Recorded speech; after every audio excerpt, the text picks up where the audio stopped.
Hello everyone, welcome back to Creation Myths. Tonight I am going to show you a live stream that I participated in with my friends Dapper Dinosaur and Gutsa Gibbon. This originally aired as a live stream back on April 12th, 2026 on Dapper Dinosaur's channel. You may have seen it then. And if you have, feel free to rewatch it. And if you haven't seen it, I hope you enjoy this conversation. This is me and Dapper and Erica Gutsa Gibbon talking about and reacting to some serious creationist nonsense, as we like to do from time to time. It's, as you would expect, on the longer side. This was a 2 hour and plus conversation. And that's okay, because the three of us, we like to hang out and deal with the creationists and also just, enjoy each other's company. So I hope you enjoy this stream, this rebroadcast of the previous stream. If you got dishes to do, a dog to walk, chores to do, hang out, listen to three people talking about why creationists are full of it, as they always are. So the only editing I did to this was just cut off some stuff on the end talking about like upcoming shows, because obviously I'm re-airing this and that stuff is no longer relevant. But other than that, I haven't messed with this at all. So enjoy. Thanks for watching, and I will see you next time. Hello, everyone. I am here for the triumvirate. We got 4 doofi. We got 2 people who aren't doofi. Well, 3 people, I suppose. I was thinking 2 people other than me. But we got Dan and we got Erica. And just to be weird about it, we're going to go from bottom to top, right to left for intros. So we're going to start with Erica. Ooh la la. Is that my cue? Do I get to go? Yeah, just go talk about, like, Erica things. Say hi to people. Hi. Hello, I'm Erica. I'm Gutsa Gibbon. I'm your gentle and very modern co-host for the night.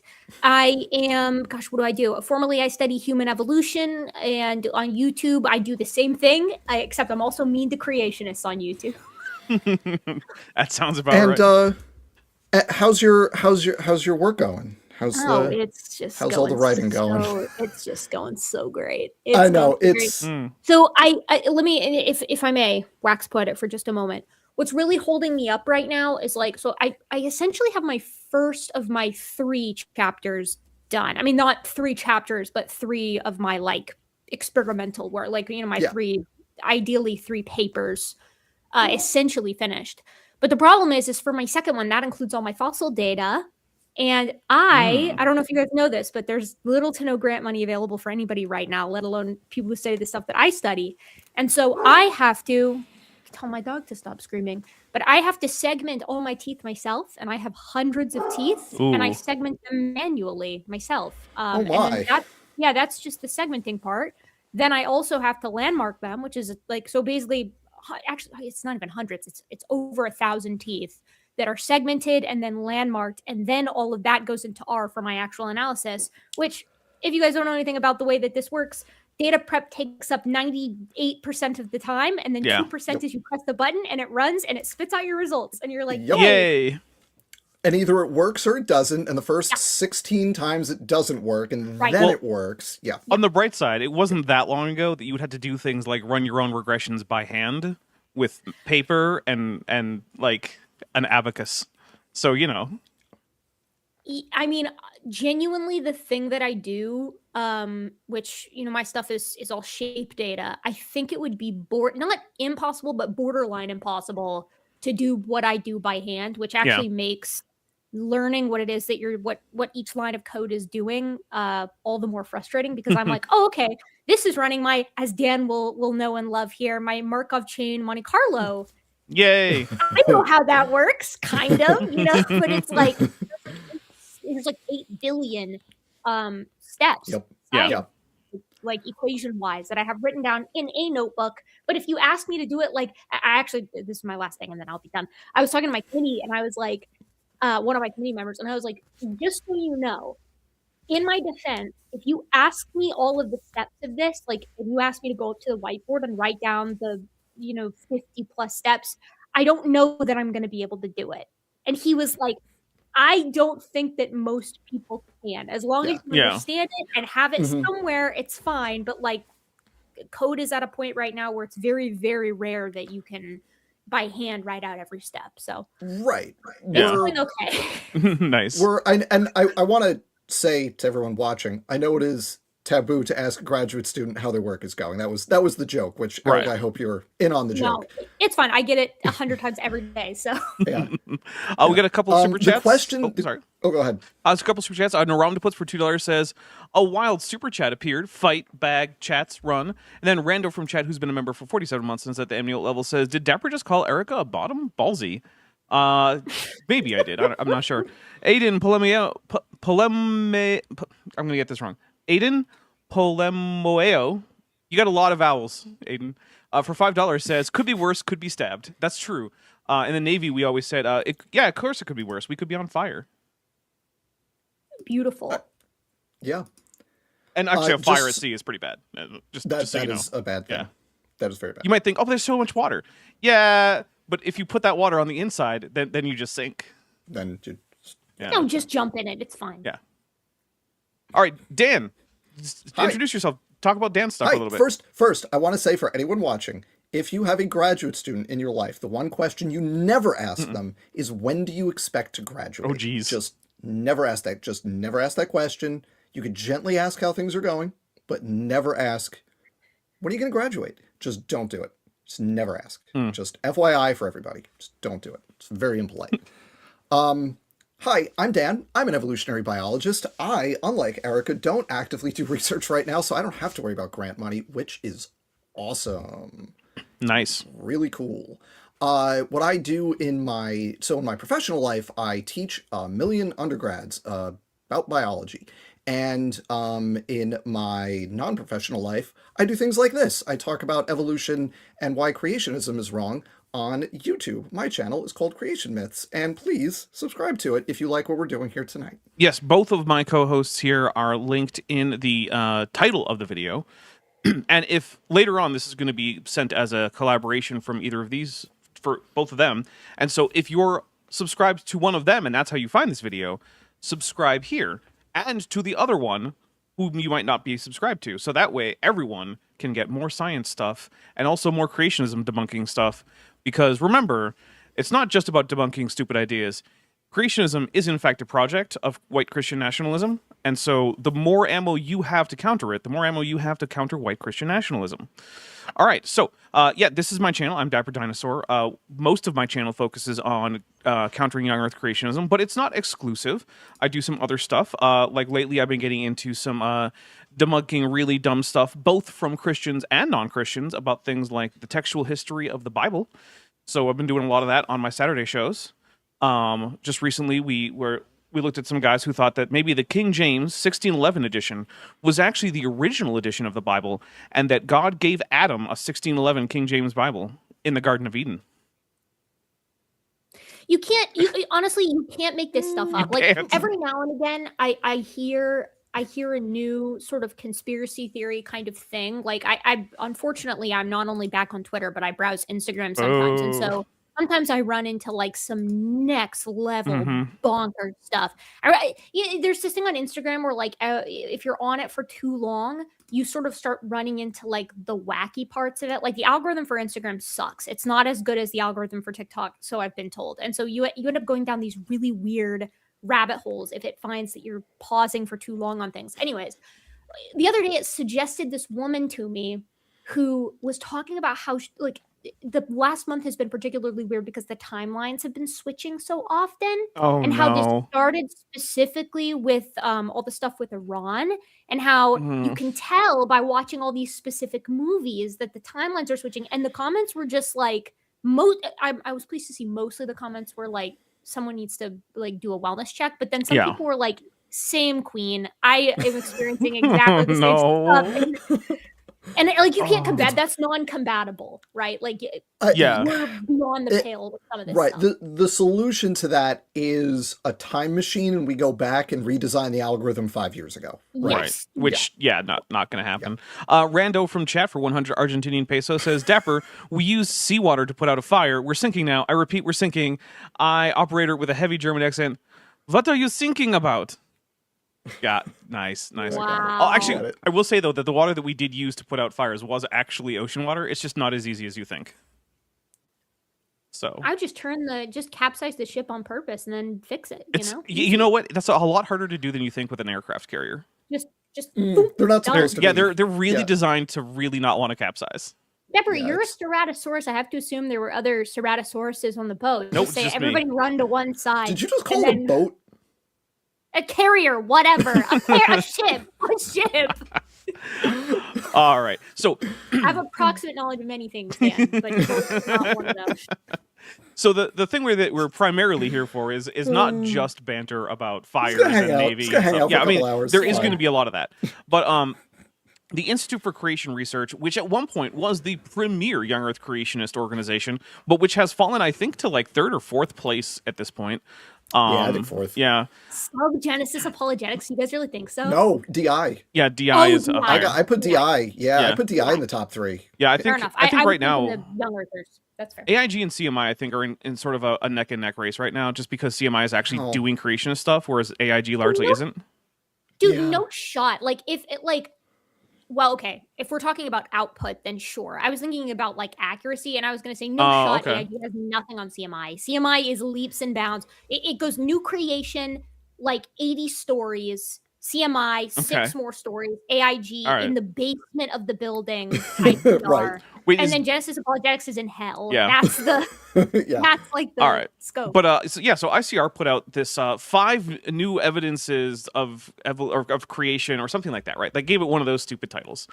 And so this is the triumvirate. Every once in a while we get together. We're trying to do it a little bit more regularly. This is our second time in 2 months. And so we were looking around like, what do we cover next time? So this popped up, and so I have edited down this like 40-something minute pile of nonsense into like a little over 20 minutes. I've cut out more than half of it, I think. It's good. And It needs it. yeah, like so what I've cut out is mostly just tying in their bits of science into like autobiographical details or come to Christ like altar call moments. Because quite frankly, Jeffrey Tompkins, I don't care about your biography, and I also don't care that you're telling me to come to Jesus. I figure everyone in this panel and everyone in the chat is familiar with Jesus, and if you want to be a Christian, go for it. I won't stop you. And if you don't, I also won't stop you. So we got that covered. Before we continue, and Chad is going to roast me for this because I can't remember the guy's name right now, even though I could. Oh, it was Sam Kinison. Amazing comedian from the 80s and I think early 90s. And he's just go on YouTube and put in Sam Kinison, we know who Jesus is, and you'll get the idea. Yeah. Just if you're familiar with that, and if you haven't seen it, just put that in at some point. You get the idea. All right. It lays bare so plainly what the point of all this is. I mean, the science is a tool to maintain the framework. Nothing more, nothing less, right? Like if it were about the science, it would be able to stand on its own 2 feet. Oh yeah. You wouldn't need to couch it in like, well, you don't want to go to hell. Right. Okay. All right. So I cut out the intro stuff, so we're not going to get any intro music, but we are going to get a tiny little bit of our host person whose name I don't know. ICR only has a few hosts that I actually know of, and then they rotate out a bunch of other people, and I can't keep track of all of them. So she's going to give us a little bit of an intro, and we're going to jump right into the first one. And let me know if you want to pause.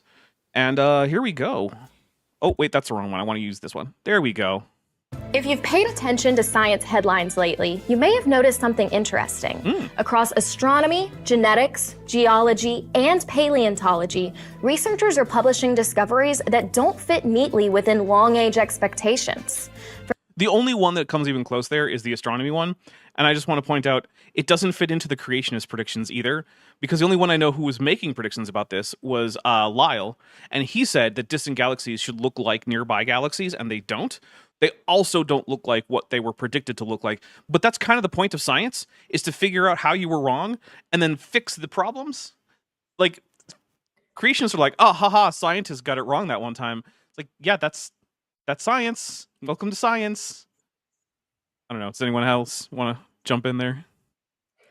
I agree. Yeah. We learn things, and that's the cool thing. And I tell my students that when you get a result and you go, huh, that's weird. That's the thing you want to focus on. It's not when you go, aha. It's when you go, huh, that's kind of funny. That's the thing that you're onto something. The chat has figured out that I don't have a way to get a perfect chroma key for everyone. Good job, everybody. You did it. With creationists, I feel like it boils down a lot of the time, at least the framing device does, to the It's Always Sunny bit, the Mac and the stupid science bitch thing, you know, where he slaps up the label every time and he's like, because science keeps changing. And it's like, I don't know what to say, man. Like, that's 101 in middle school. What is science type stuff, right? We're trying to learn about the world, and we're not going to get it right every time, first time. I mean, I've said this before on our shows, but like one of the things that I like to try to bring up repeatedly on my channel, and then also when I was teaching with my students, is that it's like the fact that science changes is one of its biggest strengths, right? Like that's kind of why it's been such a useful tool to us, is because it can adapt to new information and change accordingly. I will say props to the guy who did the hard surface modeling on this 3D James Webb. You did a pretty good job, especially with the bevels. From James Webb's images of unexpectedly mature galaxies to dinosaur research and genetic studies challenging familiar origin stories. Oh, there's new details on the Armitage paper. That is intriguing to me. So, my friend of the channel, Dr. Dino, spelled very much differently than you would expect, has been continuing to dig into this and has found out that it looks like one of the chemicals that Mark Armitage washed the Triceratops bone in is known to sort of dissolve and then congeal more or less any organic matter. So if there was any contamination, it would just congeal into a springy, spongy mess, which is what we're looking at, is a springy, spongy mess. So, yeah, kind of rough on that one. These aren't fringe ideas or speculation. They're peer-reviewed discoveries that made waves in 2025. And when you step back and look at them together, they tell a surprisingly consistent story, one that aligns remarkably well with the biblical worldview. We'll find out about that one. I'm your host. For you. Oh, yes, Mary Claire Kelly. I'm going to try to remember that. Audience, try to remember it also, so that way if I screw it up, you guys can correct me. Because I do want to get people's names right. But yeah, Mary Claire Kelly. Why does she have 3 first names? Okay. Mary Claire, and today we're counting down the top 5 scientific discoveries of 2025 that confirm a biblical worldview. Joining us first is Dr. Jake Hebert, physicist and ICR researcher. I want to point out, in the thumbnail, I did not exaggerate this man's forehead. People always ask. And I didn't. Just this freeze frame is, they kind of did him a little dirty on this. They got him unflattering on the angle. The man is just mega mind in real life. There's not a whole lot that you can do about it. Like, before we get into the actual like content here, can we just appreciate that none of this research, with one exception where one of their people was a co-author on a paper, which I think we actually acknowledged that at some point. Yeah, when it first came out, we noticed it. Somewhere. We were like, hey, good for this creationist for, co-authoring a legit paper. With the exception of that one example, none of the things we're talking about were done by creationists, because nobody at ICR, with that one exception, at AIG, at CMI, at DI, Genesis Apologetics, none of these so-called creation scientists are actually doing primary research. Yep. In fact, they're just taking other people's data and misrepresenting it. And as you pointed out, the Answers Research Journal has not published a single paper now that we're a third of the way into 2026. That's odd. It's weird considering their output is usually about 30 to 40 articles per year. I refuse to call them papers because it's not peer reviewed. Right. But they put out about 30 to 40 articles per year in their fake journal that LARPs as a real journal. And so far in 2026, that number stands at 0, which is interesting. Shoot. Well, I'm a research scientist here at ICR. My background's in physics, and so I try to keep my pulse on... I just want to point out that when you say that you're a research scientist at Answers in Genesis, it's like saying, I'm a police officer on the movie set. I want to frame too, or I want to go back to the framing of biblical worldview in your interpretation, yes. Yeah. Many Christians would disagree with you. Many religious people in general would disagree with you. Turns out that many people honestly say that they have a biblical worldview and have very different worldviews. things that are cosmology related, astrophysics related, because that comes up a lot when you're having these discussions about creation versus evolution. Yeah, that makes a whole lot of sense. Yeah. So when the James Webb Space Telescope, when it launched, many scientists expected it to confirm what they already believed about the early universe, but it seems No, okay, this is a disingenuous framing, right? What people expected, what scientists expected, was that they would learn new things, and they made predictions based on their current models, and then they were like, let's see what's out there, to quote Captain Picard from the first episode of Star Trek The Next Generation. Well, I got to make it as nerdy as possible. You guys know that. But then it turns out some of the predictions were wrong, which is always what happens when you develop a new, better instrument that gets you like an order of magnitude better data. You're always going to find out, oh, hey, I was wrong about X, Y, and Z, and I was right about A, B, and C. That's how science works. It bugs me. Again, too, right? This we didn't exactly match predictions set out by Lyle either. No, we did not. Right. And I would even argue that if you're sort of mapping these expectations, I'm no astronomer, so I could be wrong on this, but last time I looked into this, if you map the expectations of conventional science versus what one young Earth creationist was saying, that again being Lyle, it maps more consistently with the conventional lens than it does Lyle's, right? Oh yeah. So, I don't know that this is fair framing, but I don't know what else I expected. Yeah, because from ICR. When he says that we expect distant galaxies to look like nearby galaxies, that means specific things, right? Like we're expecting to see a similar amount of structure. We're expecting to see similar metallicity in the stars. Right. We're expecting to see similar levels of like activity in galactic nuclei, stuff like that, and that's just not what we're seeing. And this is one of the few places where I can contribute in this section is the metal part, because basically as you go through multiple rounds of star formation and then nova and then star formation and then nova, you do increasing, what you get increasingly heavy elements as you go through multiple rounds of fusion. So looking at older galaxies, you can predict what kind of elements you expect to see based on the age you expect to see, and therefore how many rounds of fusion they would have undergone to get to those heavier elements. Right. And if you're predicting, as Jason Lyle, who's not on screen, but it's his model that they're talking about, basically, the young Earth model where everything appears all at the same time, you expect to see consistency across those metrics, across galaxies, independent of distance to you, right? Because at that time frame, at that 6,000-year time frame, the difference in distance in terms of the light reaching you is not significant enough to lead to a big difference in what you're observing in those distant galaxies. Well, also Lyle says that the speed of light towards Earth is infinite, so we're just seeing real-time galaxies at these distances. Let's just put aside any, and here's something we can't ever test, but it makes my model work kind of assumptions, right? It's just like, if you want to just have a fudge factor like that, that makes no sense, sure. But in the real world, right, we have a very specific prediction of kind of the pre-James Webb model of this time-dependent curve, essentially, with like the weight of the elements.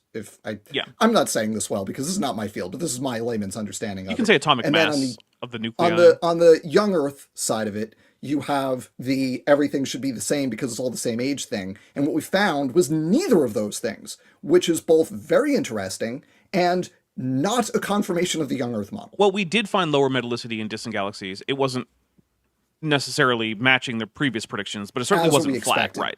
Yeah. And by the way, as a bit of to help understand this, metal, what astronomers count as a metal is any nucleus with more than 2 protons. So lithium, carbon, oxygen, those are metals for astronomers. So and lithium is actually a metal, isn't it? Yeah, that's why I put in oxygen and carbon.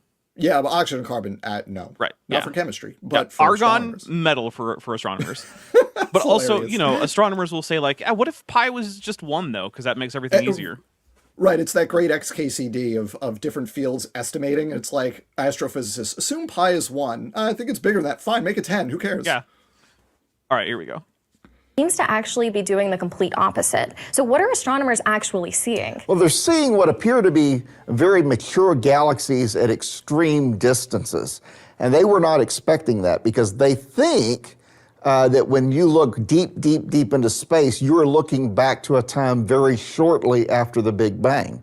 And they believe it takes hundreds of millions of years for these galaxies to form. And so for them to see galaxies, mature-looking galaxies at such early times after the Big Bang, by their reckoning, and of course we don't accept that timeline, but it's a surprise to them. And it wasn't that long ago that the mainstream scientists said that the first stars were not formed until about 400 million years after the Big Bang. Now, they don't all agree, but most of them would say that the stars came first and then galaxies. Well, no, that's actually not true. Because in order to get enough gas clouds that are dense enough, you would need a galaxy level of mass to start collapsing. And not necessarily a full Milky Way sized galaxy, but like large Magellanic Cloud kind of thing, right? Maybe, well, small Magellanic Cloud, really, because that has stars too. But yeah, that starts first. Now, it's not going to be emitting in the visible spectrum or really anything other than the infrared, which means we're probably not going to be able to see it. But like that has to form first, because you're not just going to get individual stars that form and then clump into a galaxy, because the gas is going to be too diffuse in a perfectly evenly spread out gas cloud like that. So the first thing that happens is you get the helium and hydrogen and tiny bits of helium to start condensing into gas clouds that are roughly galaxy scale. Then the original model is that these would be relatively small, but they would have mergers through time while the first stars are forming. And notice he doesn't actually tell you what he means by mature galaxies. That's because they're not what you're thinking of. They're not like the Sombrero Galaxy or the Pinwheel Galaxy or the Milky Way or the Andromeda Galaxy. They're irregular, and what's mature about them is primarily their mass. We're finding bigger galaxies than we thought would have been able to form that early on. That's the big difference. There are other differences from what we were predicted, but that's the big one, is the galaxies are way bigger than we thought. But you'll notice that doesn't match what most people think of when they say a mature galaxy. If you're like a space enthusiast, you're thinking the nearby galaxies that you saw with Hubble in like the 90s and the aughts, right? Like all those famous pictures of things like the Pinwheel Galaxy and whatnot, right? But that's not what we're seeing. Not at all. So I would like to be charitable to Dr. Hebert here, but the problem is that it's really hard to, because I know he knows what is meant by mature galaxy, and I know he knows that it's not what we're seeing. And so, yeah. It's here, Erica, go ahead. No, I was just gonna say, I find it surprising how blunt this is, if you're right on that, Dapper, and I have no reason to believe that you're not. You have a much better track record than this guy does, but like at least to me, right? But shouldn't he as a physicist know that you can have like the formation of galaxies versus stars? Like, shouldn't he have a decent handle on this, especially if he's coming on to talk about the James Webb Space? Yes. You would think, yeah. That was exactly what I was going to say. This is a situation where we're always playing this uninformed or lying game, right? We're always playing that game when we listen to creationists do these things. And, you take somebody like Casey Luskin, right, who's a lawyer with a degree in geology talking about genetics. I'm going to defer to uninformed until we catch him, I don't know, blatantly doctoring a figure to hide inconvenient data, right? Right. Here's a guy whose background is the thing he's talking about. Maybe he's not specifically an astrophysicist in whatever, right? But he's in the ballpark in the same way that, like, I'm not a paleontologist or a primatologist, but I can talk about human evolution. Erica, as we all know, you're not a geneticist, but you can talk a lot about DNA and genetic stuff, right? And like, if either of us was to say some stuff that was completely off the walls, people would be like, come on, you know better, right? And that's what this guy is doing. Yeah. they've got a galaxy whose distance has been confirmed, given the standard assumptions, that they think, by their reckoning, it existed 280 million years after the Big Bang. So that's putting a lot of stress on their model. Yeah, that really proves to be like a really big issue for that standard Big Bang timeline, Yes. just like you said. But the thing is, okay, a problem for the standard model, like the Lambda CDM standard model of the history of the universe, isn't a win for creationism, because the problem isn't that, oh no, it looks like the time frames are way shorter than we thought. It's that, oh no, galaxies are far, far older than we thought. That doesn't help you. That makes it worse. Right. You know that makes it worse, right? Yeah. Meme? Thank you, Chidi. I was in the background while we were listening to this. I pulled the video up in incognito tab so it doesn't wreck my recommendations. And I was just reading some of the comments because I wanted to see what people were saying. And it's mostly nonsense. It's like maybe a third creationist being like, amen, Jesus is king. 1/3 being like, here are reasons why I agree. And then 1/3 people being like, this is the dumbest thing I've ever heard in my life. So yeah. Well, those 1/3 of the real ratio ones. I don't mind, I guess. I'm actually surprised they're allowing negative comments to just go through. AIG doesn't do that. And Discovery Institute keeps comments closed on their video and does manual approval. Yep. Although they did Interesting. very shortly after they put up a quote-unquote new Gunter Beckley video, they took it down real fast. So I know that a lot of people that I know put up comments calling out that, maybe don't put up the guy that died in a murder-suicide. And there goes my monetization. It's really strange to me. And correct me if I'm wrong, Dapper, you probably looked into this more recently than I have since you were the one that noticed the video. But I don't think they've ever, like, addressed the elephant in the room on that, have they? Not that I'm aware of. Okay. No, they did a little tribute. Yeah, I don't expect them to, honestly. I wouldn't either. I was curious, you know? Yeah. So if they ever do, if anyone ever notices them actually address the fact that Gunter Beckley took someone out on his way out, let me know, because I will at least give them the props for saying, hey, you acknowledge the problematic thing here that people have been pointing out to you for, what is it, like 2 years now? Yeah. Year and a half. Okay. Not quite a year and a half. It can't be convenient for them that every time they bring up any of his work, there are a million people that are affiliated with us or people with our perspective who keep an eye on this thing who are like, isn't that the guy that did the, you know? Yep. Yeah. What was it they say on TikTok, the Moida sewer slide? Oh no. To avoid here's the thing, I already said it. So if YouTube is going to demonetize this video, as they did with one of my recent videos, it's already the cat's already out of the bag on that one, which means, hey, if you want to toss a $2 super chat in to make up for that, feel free. I used the colloquial word for phallus in a YouTube short recently, and it got me limited monetization. Ooh, really? Rough. Yeah. Yeah. Yes. Prudes. Yeah. Yeah. Prudes. Ridiculous. Yeah, the guys I was talking about, they decided to make up an instance of involuntarily doing adult things with a parental unit in the Bible that just didn't happen. And I had to talk about it, and I decided not to like pull my punches and just use the words. And YouTube was just like, "No." I'm like, "Okay, Nope, well, can't say that. This is Babyland, Dapper. I We know. can't talk about this is where you can watch Pain Olympics, but you can't you can watch videos of people Seriously. actually dying on camera, but you can't. You can say be the words. radicalized to support genocide, but you can't say. Also, you like, can The watch word. fully naked people do yoga, but if Yeah, you you can. mention You can. anything around nakedness that isn't like the yoga, suddenly, careful. I actually The internet did is go looking for that a once. mistake. I was like, I heard about that. I was like, that can't be true. And so I searched. I'm like, it is true. What the hell? That's, I mean, they get away with it because it's educational, right? Yeah, I That's guess. what they say. All right, here we go. People might hear that and think like scientists, they'll just tweak the model. Why is that such a huge issue? That's just what science is. literally how this shit works. Sorry. Naramda puts for $2 says, make a good pun and Erica will visit you personally.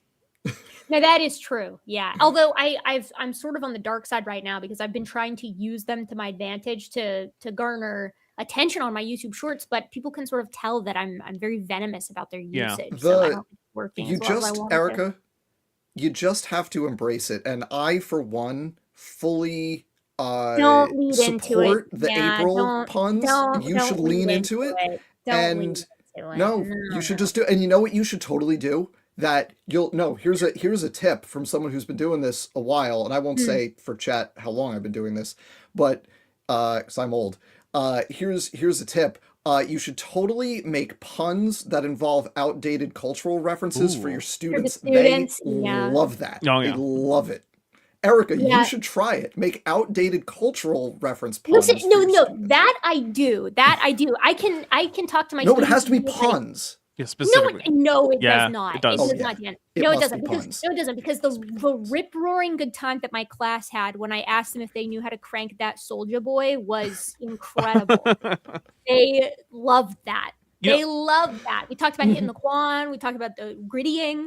Like Wow. it was great. It does occur to me that if Naramda puts us right, that enough bad puns or good puns will make Erica visit me. There's no such thing. That will. There's Well, okay, no such fair. thing as a good pun. That would No, mean there that isn't such- Erica, so what being was one of the few of the science friends that I haven't actually gotten around to meeting in person, I could make that happen if I use enough puns. No, that's actually crazy, Dapper, because we could play back and forth on who visited which friends under cooler circumstances again, just as we did last Okay, time. okay. I haven't made any of these trips. Everyone fine. stop. Let's go back to the not physicist trying lying to- about physics. I'm not trying to do a measurement contest about like who had cooler trips. I'm just saying that I It's met fine, a lot it's fine. of people, and the most recent one was Jackson Wheat, who I spent a very long time not meeting in person. Okay, you know rub it in what? some more. Yeah, Rub it in Dapper, some more. his wedding was wonderful. Chat, get them to stop. I did have actually I was going for a wedding, and it was a very nice wedding. The groom walked down the aisle to a very nice piano arrangement of the Star Wars main theme, which That's pretty great. I was That's not honestly pretty expecting. great. That's pretty great. And We've also, left this guy hanging for long enough. Okay, Look at him. I got a couple He's super. I got a super miserable. chat and a super sticker, and then we're gonna go ahead.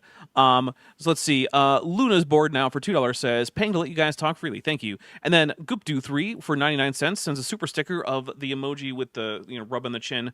And then we also have a bunch of trans rights flags, or just trans pride flags in the chat. And I want to say yes, trans rights are in fact human rights.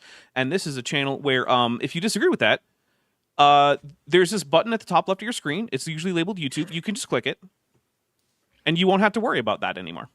you could just Go. find the door, Mm-hmm. or you can be shown the door, and then you won't have to see this channel ever again. That's Don't true. worry. Well, if I ban someone, they actually still can see the channel. They just can't Well, comment fair or, enough. or chat. They just but- can't talk. Yeah, fair enough.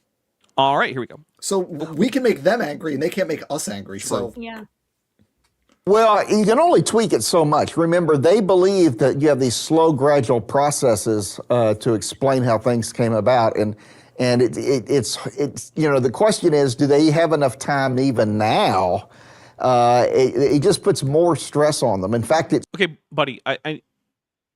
Jake, I'm gonna talk to you like you're 5, buddy. If you think that it takes 10 seconds to bake a cake, and I tell you no, it actually takes 15 minutes to bake a cake, and then you find a reason why, it actually takes 20 minutes, but you don't have enough time to mix the eggs and the flour together, guess what? You're still wrong, man. And I'm You're still taking it closer the to being wrong right. direction. He's So- taken in the wrong direction here. Jeez, it is amazing to me the degree to which they will say anything as like either science has to be right now about everything, or young Earth creationism is true. And that is, those are the only options. Anytime science ever makes a correction, even if it's to move it farther away from what I believe, that's evidence I'm right, Well, actually. Well, and what about the hundreds of thousands of times that has been actually the case for young Earth creationism? You know what I mean? What about those times? Those are just fine. They're working on it. They'll find a solution. They'll fix it. It'll be fine. All right. I don't think that's consistent, but whatever. Oh, I was just informed that Democrats want trans for every child. Yes. Yep. That is, we're going to have do heard that, yeah. mandatory Many gender reassignment for all children under the age of 45. Many So, such cases. Yep. Rando from chat for 100 Argentinian peso says, Erica might enjoy that Pakistan's name is a pun. It means land of the pure, but it also is an acronym for its regions Punjab, Afghania, Kashmir, Sindh, and Balochistan. That's so horrible to hear, because I'm actually a quarter Pakistani myself, and so hearing that makes me feel like the place that I actually have ties to is itself actually cursed because of its pun usage. Horrible. just Horrible. we're gonna have to talk My about condolences? this off air, because just embrace it. so bad that one physicist said, well, we could get rid of this problem by just doubling the age of the universe. And Which doesn't help you, my guy. But also, the actual real debate about the age of the universe, because there is actually some of that, is that we have different ways of measuring what's called the Hubble constant, which is the rate of the expansion of the universe. There are different data sources, right? And some of our major techniques for this are actually disagreeing. This is called the crisis in cosmology, if you've ever heard that term. But I want to point out that none of the options that are open to us would allow for a 6,000-year-old universe, or a 10,000, or a 10 million, or 100 million, or even a billion. Sure. We're in the tens of billions range here. Roshina for $5.02, which is an odd number. Well, I guess, well, whatever. It's an unusual number. I seriously want to see Mark Anderson and this Hebrew guy have a forehead fight. Jeez, it'll be like watching bighorn sheep ram their heads into each other. Rando from chat for 100 Argentinian pesos says, "You're right. There's an I in Pakistan, and it doesn't stand for anything. I'll pretend it's for Islamabad." There you go. All right, so here we go.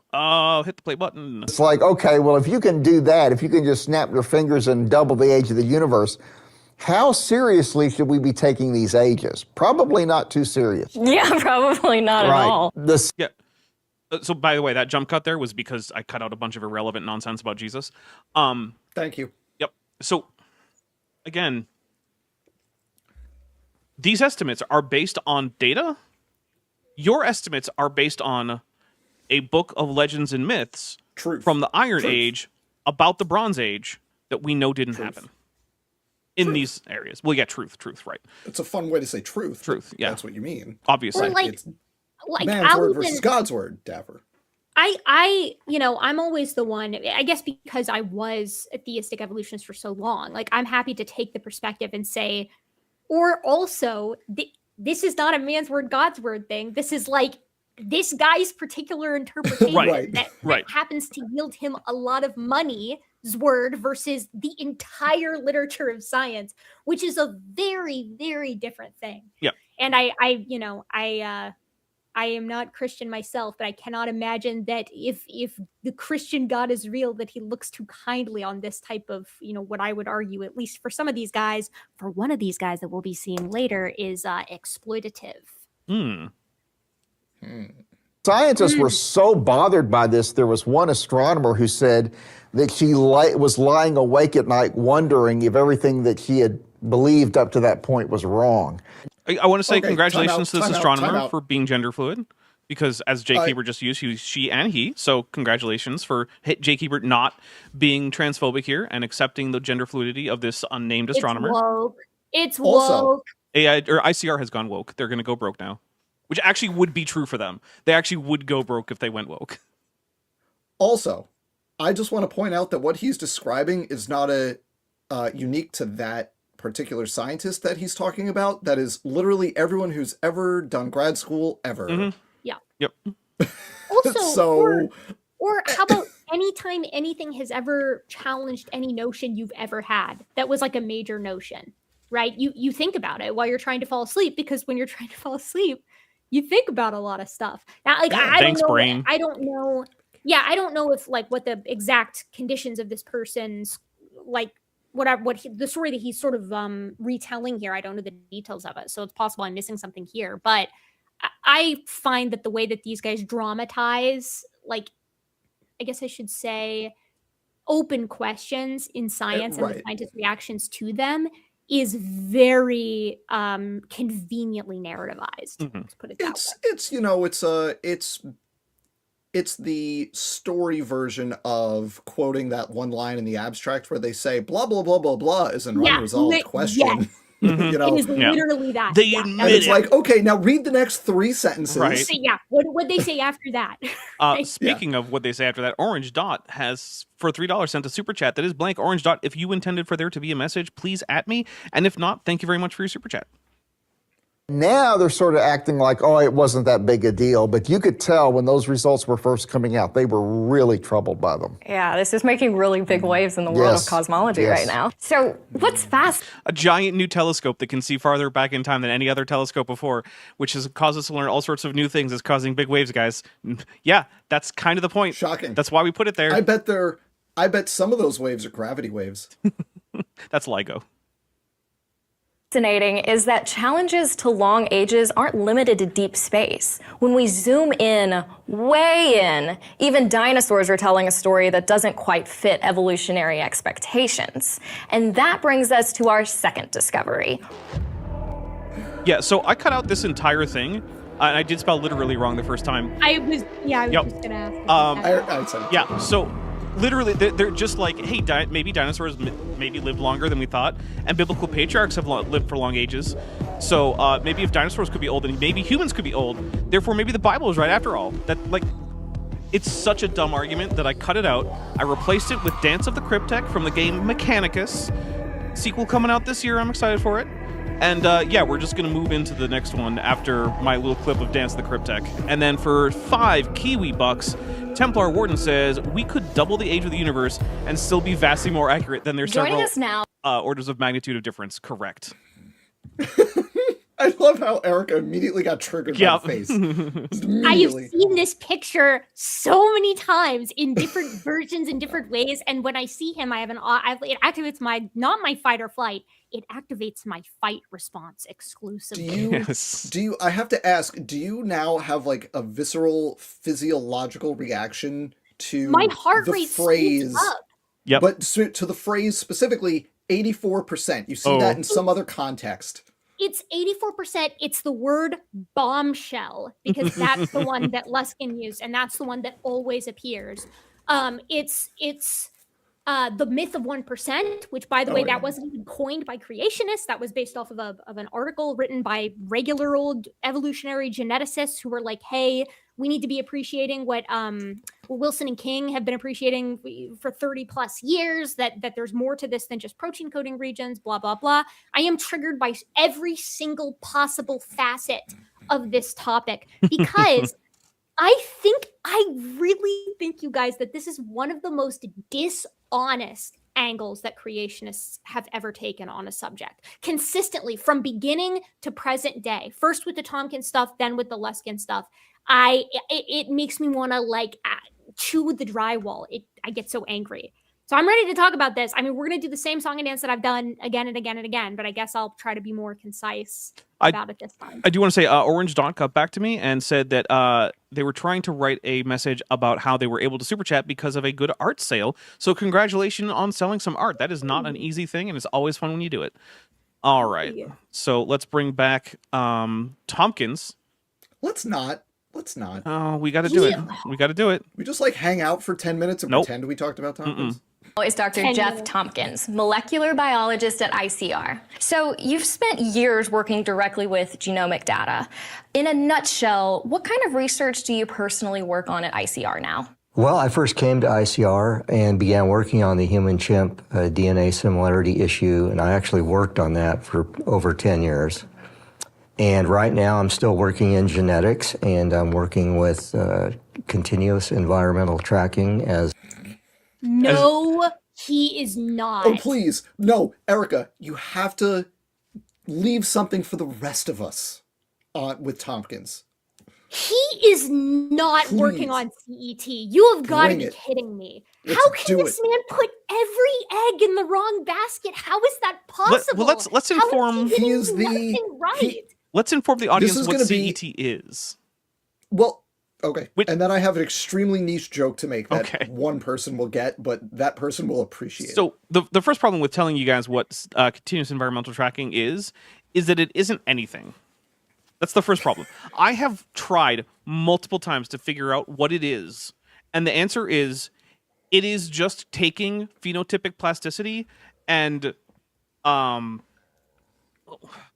that's pretty much it. It's just that, and then sometimes epigenetics, and then saying that that's what adaptation is, and then just calling it a day. Also that mutations are directed. Yeah, So Which, can I just... no. And it's supposed to be a replacement for natural selection. Sorry, go ahead, Erica. You know, I am leading is a perfect segue. Can I just say that as if there weren't enough reasons to not trust a single word that comes out of this guy's mouth from a scientific perspective, this is a geneticist. And he's studying continuous environmental tracking. At least with Guliusa, he's not coming at this from a reasonable background, right? Like you can understand at least why he might have these kinds of misconceptions. Geneticists must understand the role that selection plays on genomes. That's the 101 stuff, right? Like this would be the equivalent to a doctor not believing in germs. You know what I mean? Like I genuinely do not understand how he can hold this perspective, except yes, I can, because I know everything Jeffrey Tompkins has ever done, and this is directly in line with his usual BS. This is exactly precisely what I should have expected. I can't believe I'm surprised. First of all, I have, Erica, I'm glad you have such high opinions of medical doctors. Let me tell you, once you have kids, you meet a lot more doctors, and I have met some doctors. Just saying. But also, for anyone who will appreciate the degree of how bad Tompkins is at picking his battles, he is the Fernando Alonso of picking his battles. And if you follow Formula One, you know what that means. There's going to be one person who watches this video across all 3 channels who appreciates that. To that person, you're welcome. Just be clear. These guys don't believe that natural selection is a thing. This is the thing that CMI accepts, that AIG accepts. Jensen left ICR over this. Yeah, he did. Yeah, Jensen left ICR over this. And get this, Dan, that's crazy that you're saying that, because when I pulled up this video in the background to check those comments, I noticed that there is a more recent video posted on ICR's YouTube channel, 1 million subscribers, by the way. Weep, cry yourself to sleep. And this new video is like... Oh, everyone knew that, Erica, because they have the plaques in the background in every shot. If you yeah, there you go. Right. Yeah. I should have known because I got the gold one right. The newest video also has Tompkins. It's Tompkins being interviewed, and it's something along the lines of like, this DNA evidence will prove God, which that's an affront to scripture if I've ever heard of it. Right? Like that's what role does faith play, my friend? Like I can't even imagine thinking that way, but either you said saying that design. I clicked on it, muted, because I wanted to see, okay, like, are we gonna, is it chimp and human again? It's not chimp and human. It's all Jensen stuff. Oh, it's all the most recent common TMRCA stuff. Interesting. Yeah, it's Jensen. I mean, I was leafing through, I saw Jensen more than once. And so it's interesting that you say that this is the T, right? Like, it's interesting that you say that him and Jensen had a weird I will say, it's not a secret that Jensen left ICR over this. He wrote a paper on his way out the door for Answers Research Journal about how natural selection is real. Yep. So here's my question to CET proponents, if any of them ever watch this and feel like responding. We know for a fact that there are genetic distinctiveness between species, and that some of these differences at the genetic level are the underlying genetics for the phenotypic plasticity or the ability to have the epigenetic responses that you were talking about in continuous environmental tracking. I need you to explain to me how those closely related species that even you think are closely related got there via the mechanism of continuous environmental tracking. Don't tell me how the phenotypic plasticity is allowed for by this difference. Tell me how the difference started, because nothing in any CET anything has ever come close to touching that. The answer that is closest to that they can/will provide is that things detect their environment. They always couch it in engineering language, but it's a detector and a response to whatever they're detecting. And the organism is doing, you hear various phrases for it, like natural genetic engineering or whatever, right? Directed change. And it's detecting its environment and consciously or unconsciously mutating itself in a purposeful way to generate the necessary phenotypes, which, yes, that does require knowledge of, if I change this, it's going to have this phenotypic effect. You have to have that knowledge ahead of time, and then a mechanism for causing the specific mutation to happen, which, for those keeping track at home, that was refuted preemptively in an experiment from the 1940s. Yeah. So CET guys, unless you have a new experiment demonstrating directed mutations causing a new phenotype that is actually better adapted, no, that's not going to work. We got a couple super chats real quick. Petite Flower says for $5, is this the Biggest Liars special? More or less, yeah. At least the ICR edition. And then Randall from chat for 100 Argentinian pesos says, C-design proponentsists are like Pinocchio, except when they lie, instead of their nose, they grow their foreheads. Oh, no. I do think Jeffrey Tompkins is dishonest, at least to some degree. The It- degree to which I'm not Well, sure. there was a thing he did, Erica, though. Do you remember when we were all in the chat for Yep, his thing I at certainly do. whatever channel that was that did the interview? And Yep, I asked a question. I said, Very like, basic question. Did you weight the sequences in whatever your newest thing that he was talking about was? I asked, did you weight the sequences by length before calculating the average? Because as Erica has famously documented in one of his calculations, after he fixed the bugged version of Blast that he was using, he then redid the calculations, but he didn't weight by length. So an alignment of 10 nucleotides and an alignment of 1,000 nucleotides were counted the same. They each counted as one alignment. He didn't weight by length. And I asked him that in the chat, and he did not understand the question that I was asking. Which is astounding. Which makes me think... No, Dan, he said, he was like, well, I'm paraphrasing, but he said something in the tune of like, I don't think I've considered that. And it's like, okay, yeah. Okay. What do you mean? That's like the thing, that's like the question. You know what I mean? Also- like how you deal with this famously I want to add this really quick, Dapper. I'm not the one who figured that out. I just popularized it. Right. So I'll add that because that was a Glenn Williamson original special. But I'd like to quote one of my favorite scientists on this topic, my hero, Dr. Rob Carter, who famously said on the subject, "You can't exactly do that." He was trying to be so diplomatic. I also want to point out Jeffrey Tompkins is a man who has failed to correctly add 2 3-digit numbers in a published work of his. That's a problem. Right? That's a problem. And not only is it a problem for Jeffrey Tompkins, it also means no one's checking. No one's checking. No one's checking. Yeah, when you say published, was that in like a real journal? Well, no, it certainly wasn't a real journal.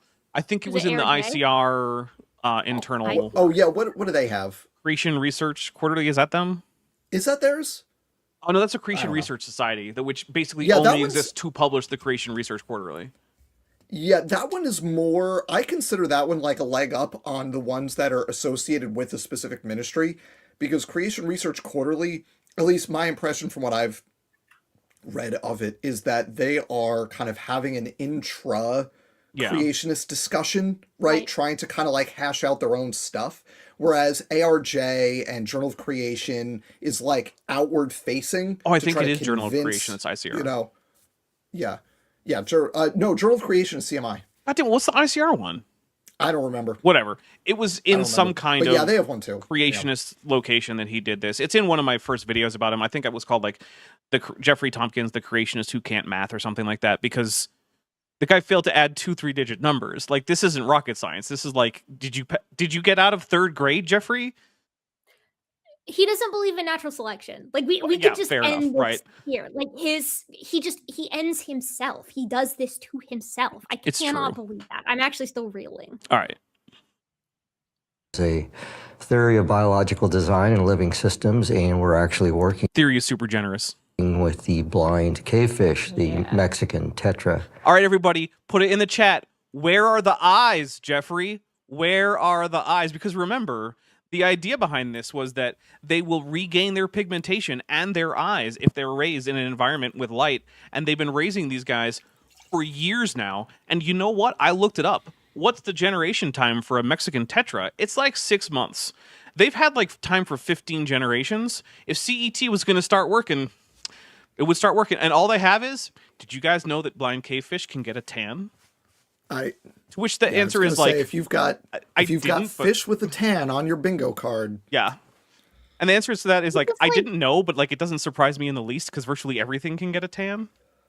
Dude, Guliusa taking ICR into continuous environmental tracking and rejecting formally natural selection is going to go down in history in this very niche community as like Blockbuster passing on Netflix. Like it's just an it's so good.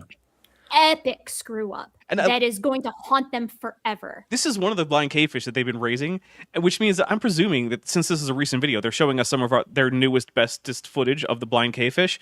It's still see-through. It's still transparent. It's weird. Yeah, it's like there's no eye. There's it's still weird translucent skin covering there, and it's still translucent. Guys, come on. It looks like a first generation iMac. Like I can still see Yeah. through Yeah. it. Oh, and my favorite thing about You know? this is that the paper that they use to demonstrate that if you try to raise these cavefish in an environment with light, they'll regain eyes, is actually a paper that demonstrated that the adaptation of eyelessness in different populations from different caves of Mexican tetras actually arose as a result of different mutations, because when you crossbreed the different cave populations, different parts of the genes that produce Yup. eyes are broken, which means together they have a full set of working You can genes for yeah. eyes. Yeah. And It's it's so like, cool.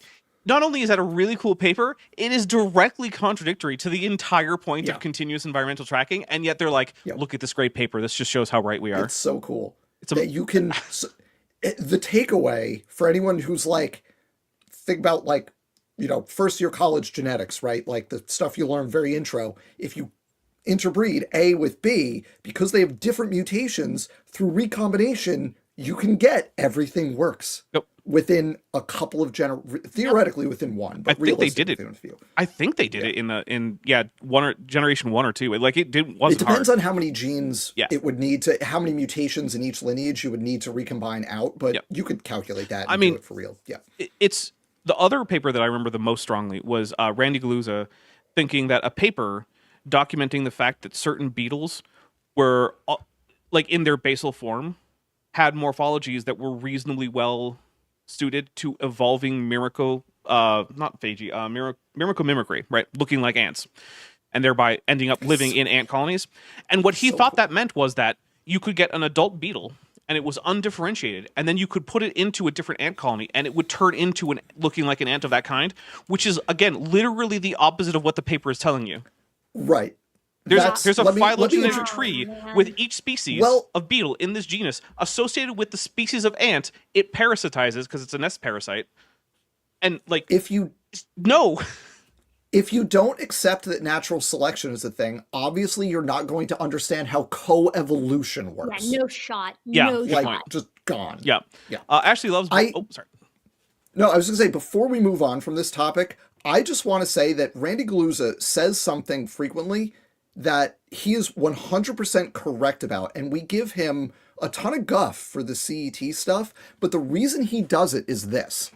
He says that if you allow Darwinism, right, by which he means, he doesn't mean Michael Behe, all of evolution is Darwinism, he means actual variation generated by mutation plus selection, right? If you allow for that to happen, then there is no barrier from that to all of evolution happening. So you need to basically true. stop right there.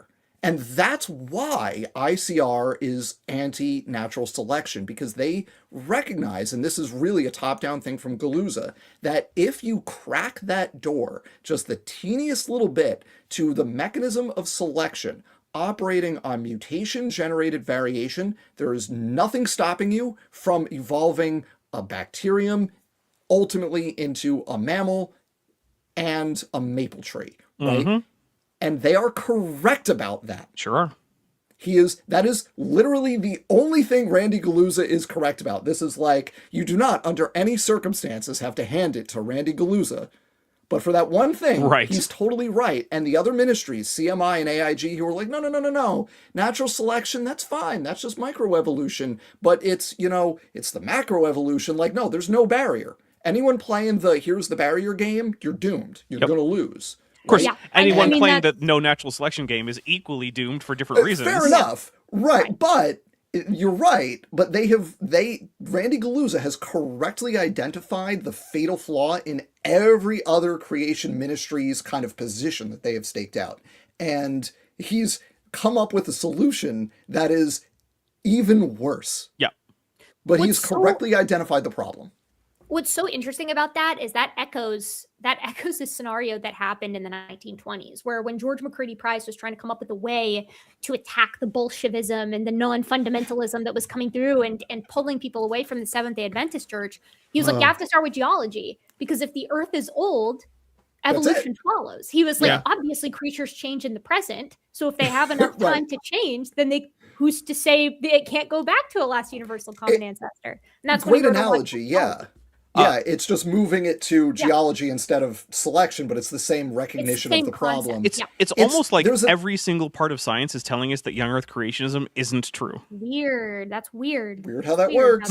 Yeah. I got a super chat real quick. Ashley Loves Behind for $5 says, if you don't want, they don't want you to know that our 84% chimp image god gave pre-Yiddish and 1611 KJV English to the negative test pope of linguistics 6,000 years ago. Mothra, curly smiley face. Ashley, that's an extremely cursed, and also like I don't know how I feel that I get every single reference in there. So true. Yeah. That's cheers to that. That was an excellent super chat. I think the science friends are developing our own subculture on the internet. It's a very niche one, but we'll take it. Many subcultures on the internet are. True. Sub-communities are sounds like it keeps you very busy here. Yes. So for decades, we've heard that humans and chimps are about 98 to 99% genetically identical. Erica, take it away. What do you say? For years, we've been hearing that for years, people have been saying we're 98.8% similar, 99% similar to chimpanzees. This is so stupid. And the reason it's so stupid is because the very first paper that came out about this by King and Williamson, Wilkins? King and Wilson? Wilson. By Wilson and King was like selection at two levels, the evolution of humans and the last common ancestor between humans and chimps. And it was talking about how at the protein coding regions, we are very, very similar, 99+% similar to one another. But when you back it up and you say, okay, if we're looking at regulation or if we're taking into account these areas that we don't think are coding, is it more than that? And they're basically like, it probably will be. But the difference between all pairs of organisms likewise will be, right? So Jeffrey Tompkins has been on this brigade himself since about 2011, but he's actually not the original person that put it forward. The first person that started to have this conversation was Richard Buggs in like 2006. So really closely after that initial paper in 2005 that was like, okay, when you count indels, it's about 96%. Protein coding regions, it's 98.8% similar. Both are still correct, mind you, as is outlined in that paper. They're just two different ways to actually get a percent similarity. And Richard Buggs was like, okay, but like, what if you count the whole genome? Like if you just do a raw alignment, the number is going to be lower. And it's like, okay, yes, but it's going to be lower for everything, meaning humans being 99.9% similar to one another is going to drop. And so is rats versus mice, who are 85% similar to one another by the method that gets you 99 for humans and chimps. So it's going to drop precipitously as well. Likewise with, tigers and house cats and mastodons and mammoths and so on and so forth, all the way down the line. So Tompkins decides to make this sort of his life's work from about 2011 to about 2018. He says a decade, so I'm assuming he's probably got started on it before he started doing major publications. And over and over and over again, he publishes different ways in which he could get that number lower. First, infamously, by using a screwy version of BLAST, which is a genome alignment tool. And then after that, by not weighting his sequences, by using weird parameters and so on and so forth down the line. He finally gives up the ghost on this around 2018, 2019, which is when I think it was Cronenberg et al. Came out and these guys were like, it's still really high, right? We've got all these draft genomes for humans, chimps, bonobos, gorillas, and orangutan. And they were like, the percent similarity between these guys is high. And we recapitulated the same old family tree that we have for the past decade and a half. Then the human genome was fully completed in the year 2021, 2022. And that's a telomere to telomere, like fully complete human genome, every single base pair marked. And we got the great ape sex chromosomes in 2023. And then finally in 2025, we got the full telomere to telomere genomes for all of the great apes. Protein coding similarity, 99%. That's going to be the same really for percent similarity, taking single nucleotide polymorphisms into account after alignment. And the raw alignment number is about, between humans and chimps, about 86%. It's a little bit lower than that within gorillas, because that number, that raw alignment, is specifically looking at how many base pairs in one genome can align one-to-one to the other. And that's not a great way to compare genomes, because what that means is that if I have one copy of a gene and Dan has two copies of a gene, since we're both hominoids, Dapper can't be compared because he's, a dinosaur, we would be 50% similar, or rather, I would be 50% similar. I would be 100% similar to him because my whole gene can be found in him, but not vice versa, right? It's an issue of one-to-oneness. Some of the other comparisons that they found is that if you use this same method, bonobos and chimpanzees drop to being about 90% similar to one another. Likewise, Bornean and Sumatran orangutans drop to a similar percentage. Gorillas and chimpanzees are obviously less similar to one another by this metric than humans and chimps are. And what this did was this spurred a bunch of different additional inclusions in other analyses, not including these great ape genomes, of human genomes that are relatively complete to one another. And what we found is that within humans, you can get a difference that is surprisingly high by this method.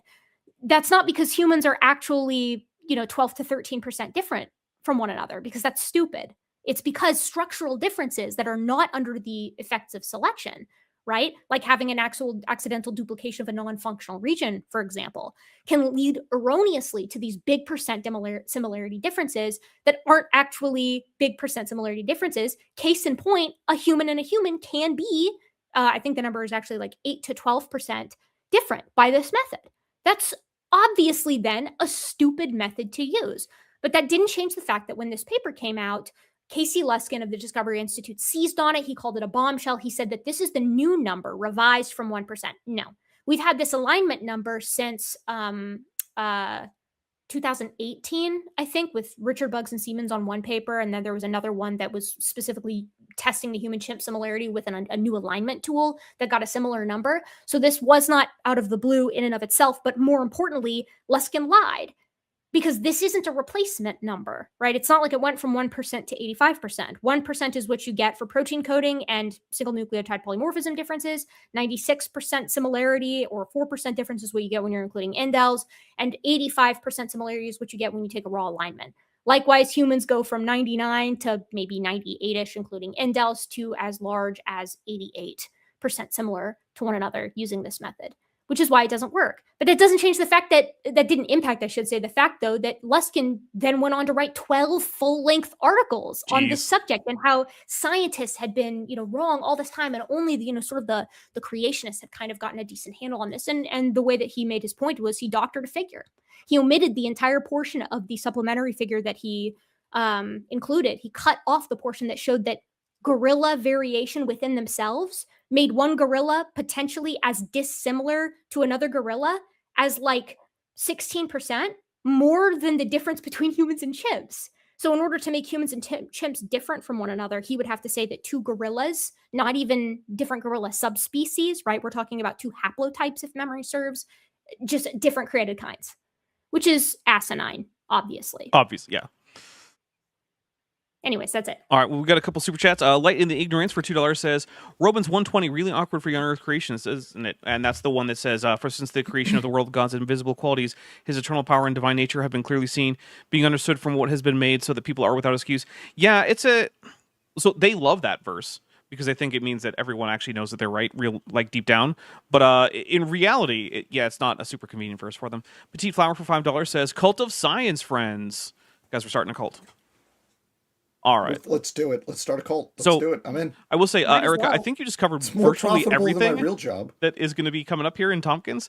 So we're going to see how long we can go before Erica wants us to pause. I don't get to pause. Well, Dan doesn't get to pause. I just want to, before we do that, I just want to say, for anybody who's watching this not live right now, I need you all to appreciate that Erica just did what she just did off the cuff. That was not like written out on screen. She just does this. And what I think we should do is we should record an 84% rant. Yes. And just anytime this comes up, just like drop it in. Just have like the canonical rant. We really should, because I'm sick of having to have this conversation. And what's extra annoying to me is that these guys know this is bullshit. Oh, yeah. And the reason I know they know is because everyone else knows. Every time this comes up, people are in the comments using, if I may, my talking points because I'm right and they're wrong. And that's not because I'm some kind of super genius. What I did was I emailed the authors. That's it. Amazing. That's it. It's a superpower. That's all I did. That's all I did is I emailed the authors and I was like, hey, help me understand this. And then you know what I did when I made my first video on it? I had them watch it first. So I am so sure that I'm Brilliant. right Wow. on this. Right? Yup. Like I know that Yup. I'm right on this Nice. because I've made Yup. mistakes in this subject before. Not anymore. I was extra double positive that I was correct on this. And so it really gets my goat that they just like, because I feel so guilty when I'm accidentally wrong on something, so that the Yeah. idea that they can come out and be purposefully wrong really Yeah. makes me angry. Yeah. So I want to just point out for everyone that the importance of the email the authors thing, because I have 3 examples of that I can give you on how important this is. Okay, so number 1. I know one of them. You know one of them because you were one of the people. So way back, like 5 years ago, the early days of my channel, when I was still upstairs in the other room where I used to record on my laptop, way back in the day, I had a chat with David Neff about Jeanson's work. And one of the fun things that we did was the paper that Jeanson used to get his numbers. David Neff emailed the authors and said, hey, did you filter out somatic mutations? They were like, nah, we weren't even looking for that. And there you go. That's the end of that debate. Like, done, right? And then, so there was that one. There was the one with Herman Mays and Jeanson. I love how half these are about Jeanson, where the paper that Jeanson did the CSI zoom and enhance thing on the phylogenetic tree to like figure out the mutation rate. And the authors there were like, we were looking at structural variations, not point mutations. So we didn't even filter out sequencing errors. Done. And then the one that Erica knows is, of course, the conversation with Stadler and Baum from last year with the phylogenetics and separate ancestry paper. Yes, and sir. so there are 2 things you could always do if you run into a scientific paper that you're not quite sure about. You can always email the authors and they will be more than happy to do 2 things for you. And as someone who has done this, I can tell you how excited we are to do these 2 things for you. 1, straight up, we will send you the paper. Oh, yeah. Like, sometimes these papers are behind paywalls. Like, the authors will 100% send you a PDF. All good. And the other thing is, if you ask the author, hey, could you tell me about this paper? Could you explain your methods? The authors are so happy that someone cares. Like, we will explain it to you repeatedly, slowly. We will answer your questions. We are happy to, because no one reads this stuff. You're basically asking a nerd who made their hyperfixation their career to explain their hyperfixation to you. Exactly. They will do That's it. exactly what you're doing. Yeah. So you can always do that for the authors. And when you do that, you get a really good idea of when it's an author who isn't like absorbed in the creationism stuff like we are here. They go, oh God. Yeah. Or if Yep. it's someone like Baum who has to deal with this periodically, their response is like, did a creationist get a hold of my paper again? Is it going around Yeah, again? every Like, time. Yep. Every time. All right. There's a handful of papers like that go So if we around. don't play and the if you video, we're email never the gonna authors, finish. They're like the creationists got it again, didn't they? And we're like, yeah, the creationists got it again. So, Dapper, Yeah. how about this? Okay. Can you put it on ×2 speed? I don't think I can because I'm playing it internally here. If you're uploading the video, no. So where dang. did that number come from, and how does your research differ from that? So, Erica, you're the only one who can Well, pause you know, this. that number originally came from just comparing protein coding genes that are very similar between humans and chimps, and actually between humans and any mammal. You know, the Pause. base. They're very similar, but they're similar in a nested hierarchy. So they're the Right. most similar between humans and chimps, and then between the human chimp group and gorillas, and then between that triad and the orangutans. And also, they didn't compare the proteins that were similar. They compared all the proteins that they could, and they turned out to be really similar. Continue. Basic genes that encode proteins that perform metabolism and basic cellular function are going to be similar because it's common code from a common designer doing a common thing. So a lot of these early similarities were done before the days where, you know, we could sequence genomes literally from end to end and do it quite thoroughly and completely, which Those days were like pre 3 years ago, right? Like the ability to sequence them end to end Tompkins never worked with that data. No. Like, so why is he going to sit here and try to pretend, although I haven't watched this, so I don't know. Does he gas up his own work on this subject? I think he does, if I remember Oh, correctly. he sure does. Even Awesome. though the methods and the actual numbers are different, and the 84% that Luskin came up with, for computational reasons, was actually wrong because of the way he like fudged different numbers together. It's not actually correct. It doesn't matter because it's the hierarchical pattern, that the nested hierarchical pattern that matters. But like, what kind of gets lost here is Luskin's math is worse than Jensen's math in terms of how he's just like adding unrelated things together. Yeah. I gotta say, I love this stock footage that makes no sense. What is that computer program doing? Why do you need to see that model of 3D DNA that means nothing? I was going to say, as someone who's done like a lot of DNA alignments in my day, you always have most of your screen taken up by a rotating model of a DNA molecule, and your actual data is in a teeny little bit in the corner. Otherwise, and, how do you know what you're working on? Yeah. Like, really? Yeah, it's the screensaver to remind you that you're working on DNA because you're a scientist. You would forget otherwise. Exactly. Yeah. Really, people might be surprised to know this has only been done just recently, I would say the past 5 years or so, where we've had the technology where we can literally sequence from end to end and get through the regions of the genomes that have been very difficult to sequence before. But now that we have that technology, it's becoming very enlightening looking at humans and their complete genome sequence, and then comparing that to the complete genome of, say, chimpanzees or gorillas. Or what about, hey Jeff, what about the comparison between the human to the other human reference genome that was included in that study? How about that? Like, was there anything surprising maybe in your opinion with that comparison? Because I certainly thought it was a little surprising that the human to the human dropped to 86%.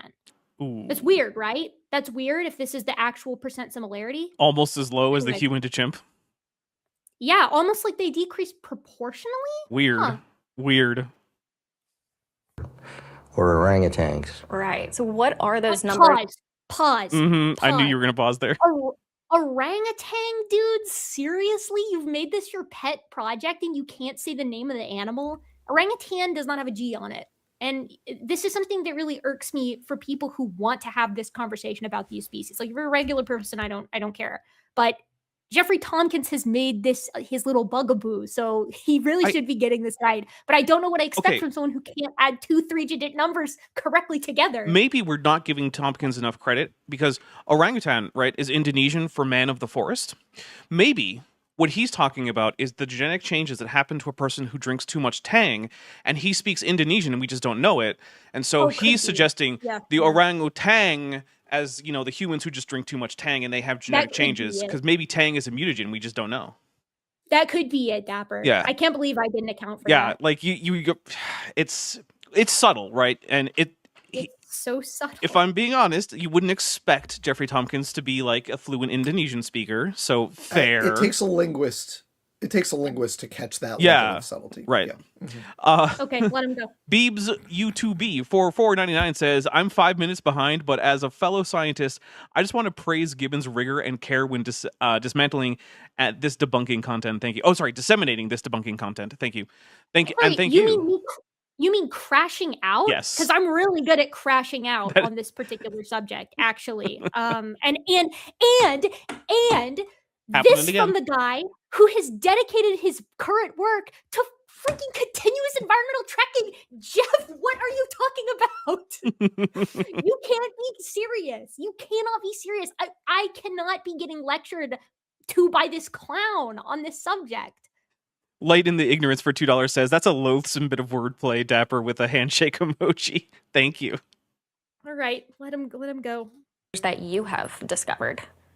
Well, when I first began investigating the issue, the first thing I did was download I know I'm not the allowed top to, but I'm gonna do it evolutionary anyway. papers. All right, Dan. That you have discovered, to Jeff, I just want to, the effing nerve that you have to, that's it. That's all I got. Just, okay. Man, come on. I can't with that too, right? Like, brother, you got this wrong for decades straight.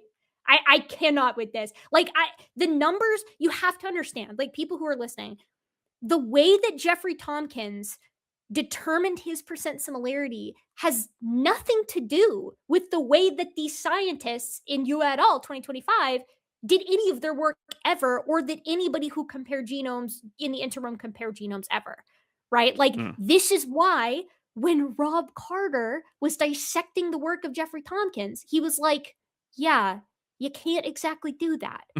None of it worked. Also, None of it. I just love that whoever the editor is here, in a talk about how different chimpanzees and humans turned out to be, put stock photos of a human and a chimpanzee doing almost the exact same thing. And it's like, Yeah, you're not really helping your case there, buddy. Yeah. That female's an estrus, though. Anyways, That's continue. true. She's got that genital swelling. There goes the monetization again. Comparing humans and chimps. And the first thing I noticed is that the scientists these conventional scientists were cherry picking the data. They were only comparing the regions that were very... Right, I get one. Speaking of the genital swelling in estrus, in one of his talks, the late David Menton asked why Lucy's genitalia looked so human, and the only thing I could think of was that it wasn't doing the genital swelling. And I was like, my guy, you are paying way too much attention to the genitalia of a Australopithecus afarensis model in a museum. What are you doing? It's a little bit weird. Also, it's a little bit of a how would weird you thing expect to that say. to fossilize? I don't know. I don't know. Sorry. It just drove me a little bit crazy, and it recently came up, and so now we've both got No, one I of our get it. exceptions, and from No, I now get it. on, only Erica. similar between humans and chimps. They were throwing out a lot of data that was highly dissimilar. And so at that point, I said, I'm going to have to work with my own data. So I began downloading DNA sequence from public databases, chimpanzee and human DNA sequence. And I began comparing the genomes. There was a lot of hurdles that I had to jump through. One of them was the fact that in the early days of genome sequencing, there was a lot of human DNA contamination in public databases. Yeah, I was wondering, Jeff, is that true?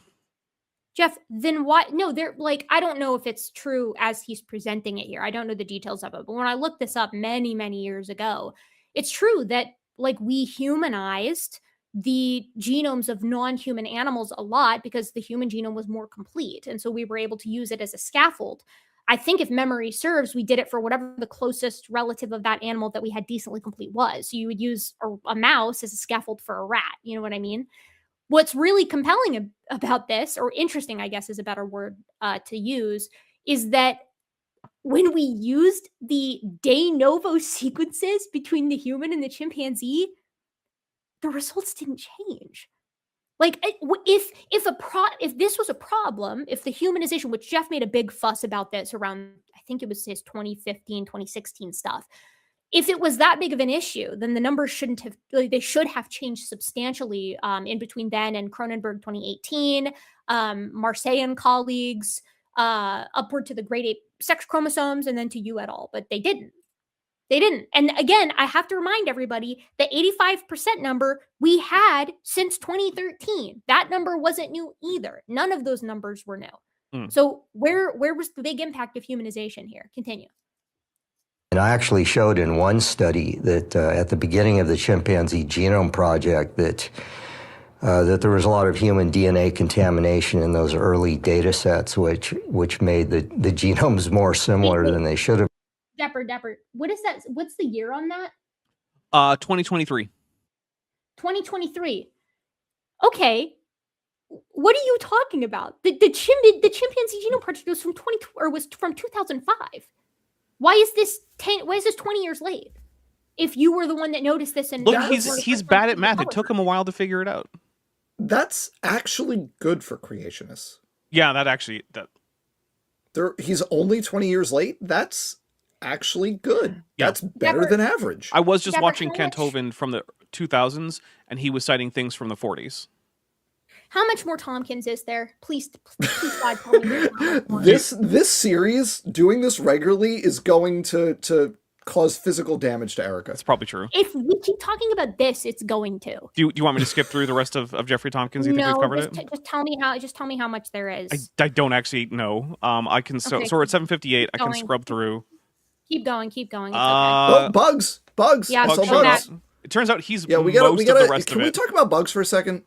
Yeah, but let me get this back to 758 and read the super chat. Oh, that's close enough. 756. Templar Warden for $5 Kiwi says science friends crash out in response to 5 lying idiots. The stream. Also, he had to get his own data, so he downloaded someone else's data. Literally, Dapper. What is he talking about? What are you? Yeah, it's not his data. It's not his data. Yep. No. Shocking development. No, see, it's our data, comrade. He's a secret communist. Okay, let's continue, and then let's talk bugs when we get there, because I think Let's talk bugs when we get there. Okay. More similar than they should have been. Plus, they were assembling the chimpanzee genome based on the human genome. So, in the chimpanzee genome, they would just produce snippets of DNA in what we called a shotgun approach, where they wouldn't do it methodically, section by section, like they did the human genome, because they didn't have as much money as they did for the Human Genome Project. So they began just hanging these snippets of chimp DNA onto the human genome as a scaffold. The Human Genome Project was shotgun. Humanizes the chimp genome even more, and when you factor in the human DNA contamination, it makes it that much worse. So, okay, pause. the earth. Okay, Dan, I know you wanted to say that. Thank you for pausing on my behalf for that one. I wasn't. The original way we successfully sequenced the Human Genome Project was via shotgun sequencing, Jeff. That's how we did it. There were 2 competing things. There was the publicly funded Human Genome Project run by Francis Collins. And then there was the private one, the Craig, what's his name? Craig Ventnor? Whatever. I thought it was Ventnor, but I'm not positive. Whatever. He did the other one. And they ended up kind of like ultimately collaborating, but there was some stuff going on. But the technique that ended up working was you do shotgun sequencing and then you daisy chain the pieces together, right? Yeah. You have this fragment and you have that fragment and they overlap a bit and you can chain them together, right? I don't know what he's talking about. That's how we originally sequenced the human genome, was shotgun sequencing, Jeff. I also want to point out how hypocritical it is to complain about the lower funding for the chimpanzee genome project while also being a stooge for the group of people who are slashing all science funding, including for cancer research. Jeff? I mean, there's that, and also this is so unbelievably disingenuous to paint this story like we only came to understand that humans and chimps weren't as similar as we thought when we did Jeff's incredible, immaculately conceived idea of not using the human as the reference genome. First of all, we were not doing that from 2018 onward, and we had all of the numbers that I just talked about, protein coding, S&Ps, indels, and raw alignment from 2018 onward. So that's not new. Thus, it's not news. But on top of that, to frame it like the humanization thing was an issue literally until 2025 is factually wrong, because one of the paper's abstracts from 2018 was like, we did de novo assemblies for these. That was like the big production of the paper, right? This is this is actually just like a lie, right? Like I know he knows the difference here. I know he knows this. He's been on this topic for long enough. I also just noticed that the walls aren't concrete blocks. That's just a little like wrap that they've applied to the wall, and that makes me disappointed. Your set is less cool than I thought, guys. You could not possibly be as disappointed as I am. Well, yeah, obviously the science is way more disappointing, but like I bet that big plant in the back is fake too. Probably. It looks fake. Yeah, probably. Early days of trying. I bet that DNA on the left is also fake. No. I bet I was gonna make that joke. I was gonna say I bet it twists in the wrong direction, but to compare human and chimp DNA sequence was kind of a challenge because of all these issues, that were going on based on the technology that they had at the time. And but despite all that, my data was showing the human and chimp genomes were about 84 to 85% similar. Nope. And now that the technology Wrong. Pause. Nope. Your number showed that they were first 70% similar. Then you got busted for using the wrong version of BLAST. Then you showed that they were somewhere in between 80 to 89%. Then you had one that was roughly 86%. And then you had one that included 84-ish% in your range. But that is not the same. And by the way, that was across a decade of research. So Hey, I really, really don't think and- that you want to take this. Hey, in this Erica, direction. was he using the same methods that Luskin used to get the 84% in that original DI article?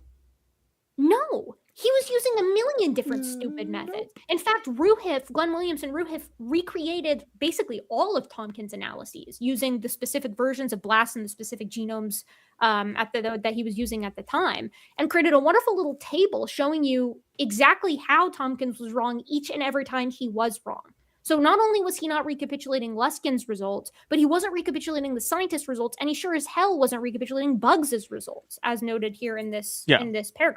That's just untrue. Basically, he coincidentally got a similar number, and then was like, No, he got a "See, similar range. He got 80 to 89%. G has gotten really good. We can now sequence genomes in very large chunks.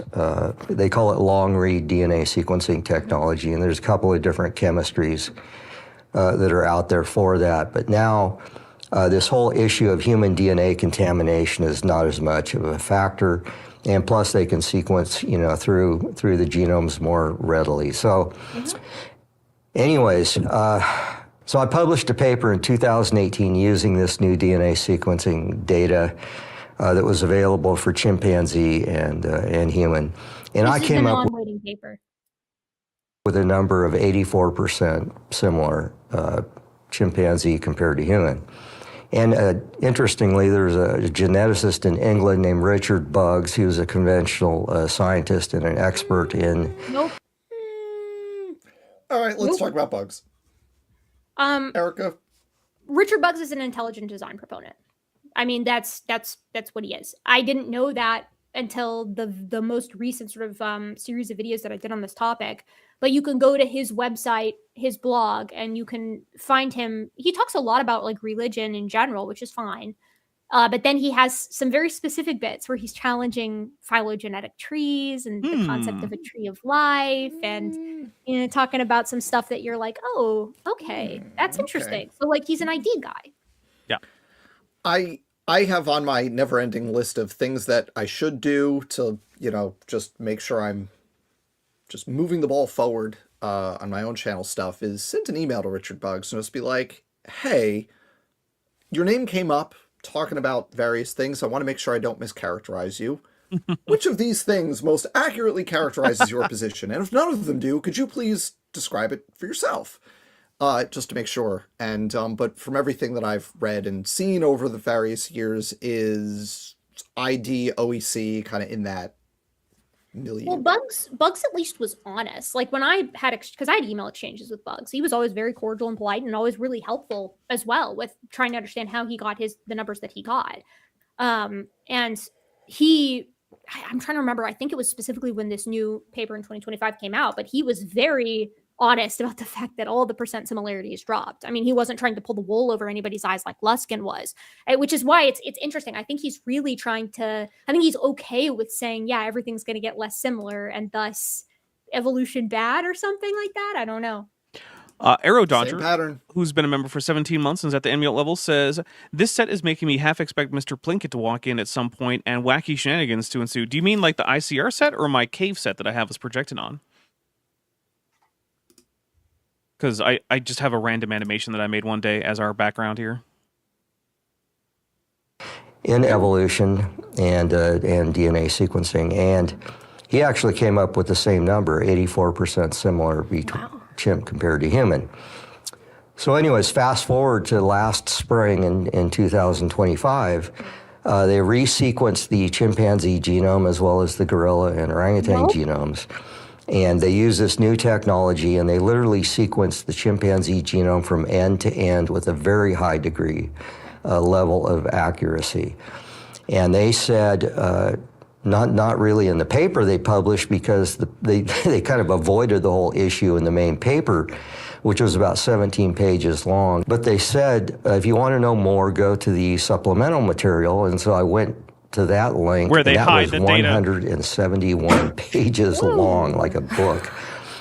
And so kind of buried in there were the actual numbers for chimpanzee compared to human. Buried in and the it data. was 84 to 85% similar. Wow. And why they did not put that in the main paper is kind of beyond me. But Is because it was old news. anyways, it validated my research that Yeah. I had completed, 7 years before, and of course that Richard Buggs himself had also shown 7 years before that. So it's pretty well settled now that the genomes are no more than 84% similar. And that doesn't include, so when you're comparing chimp to human, you've got regions in chimpanzee that are present in chimpanzee, missing in human, and vice versa.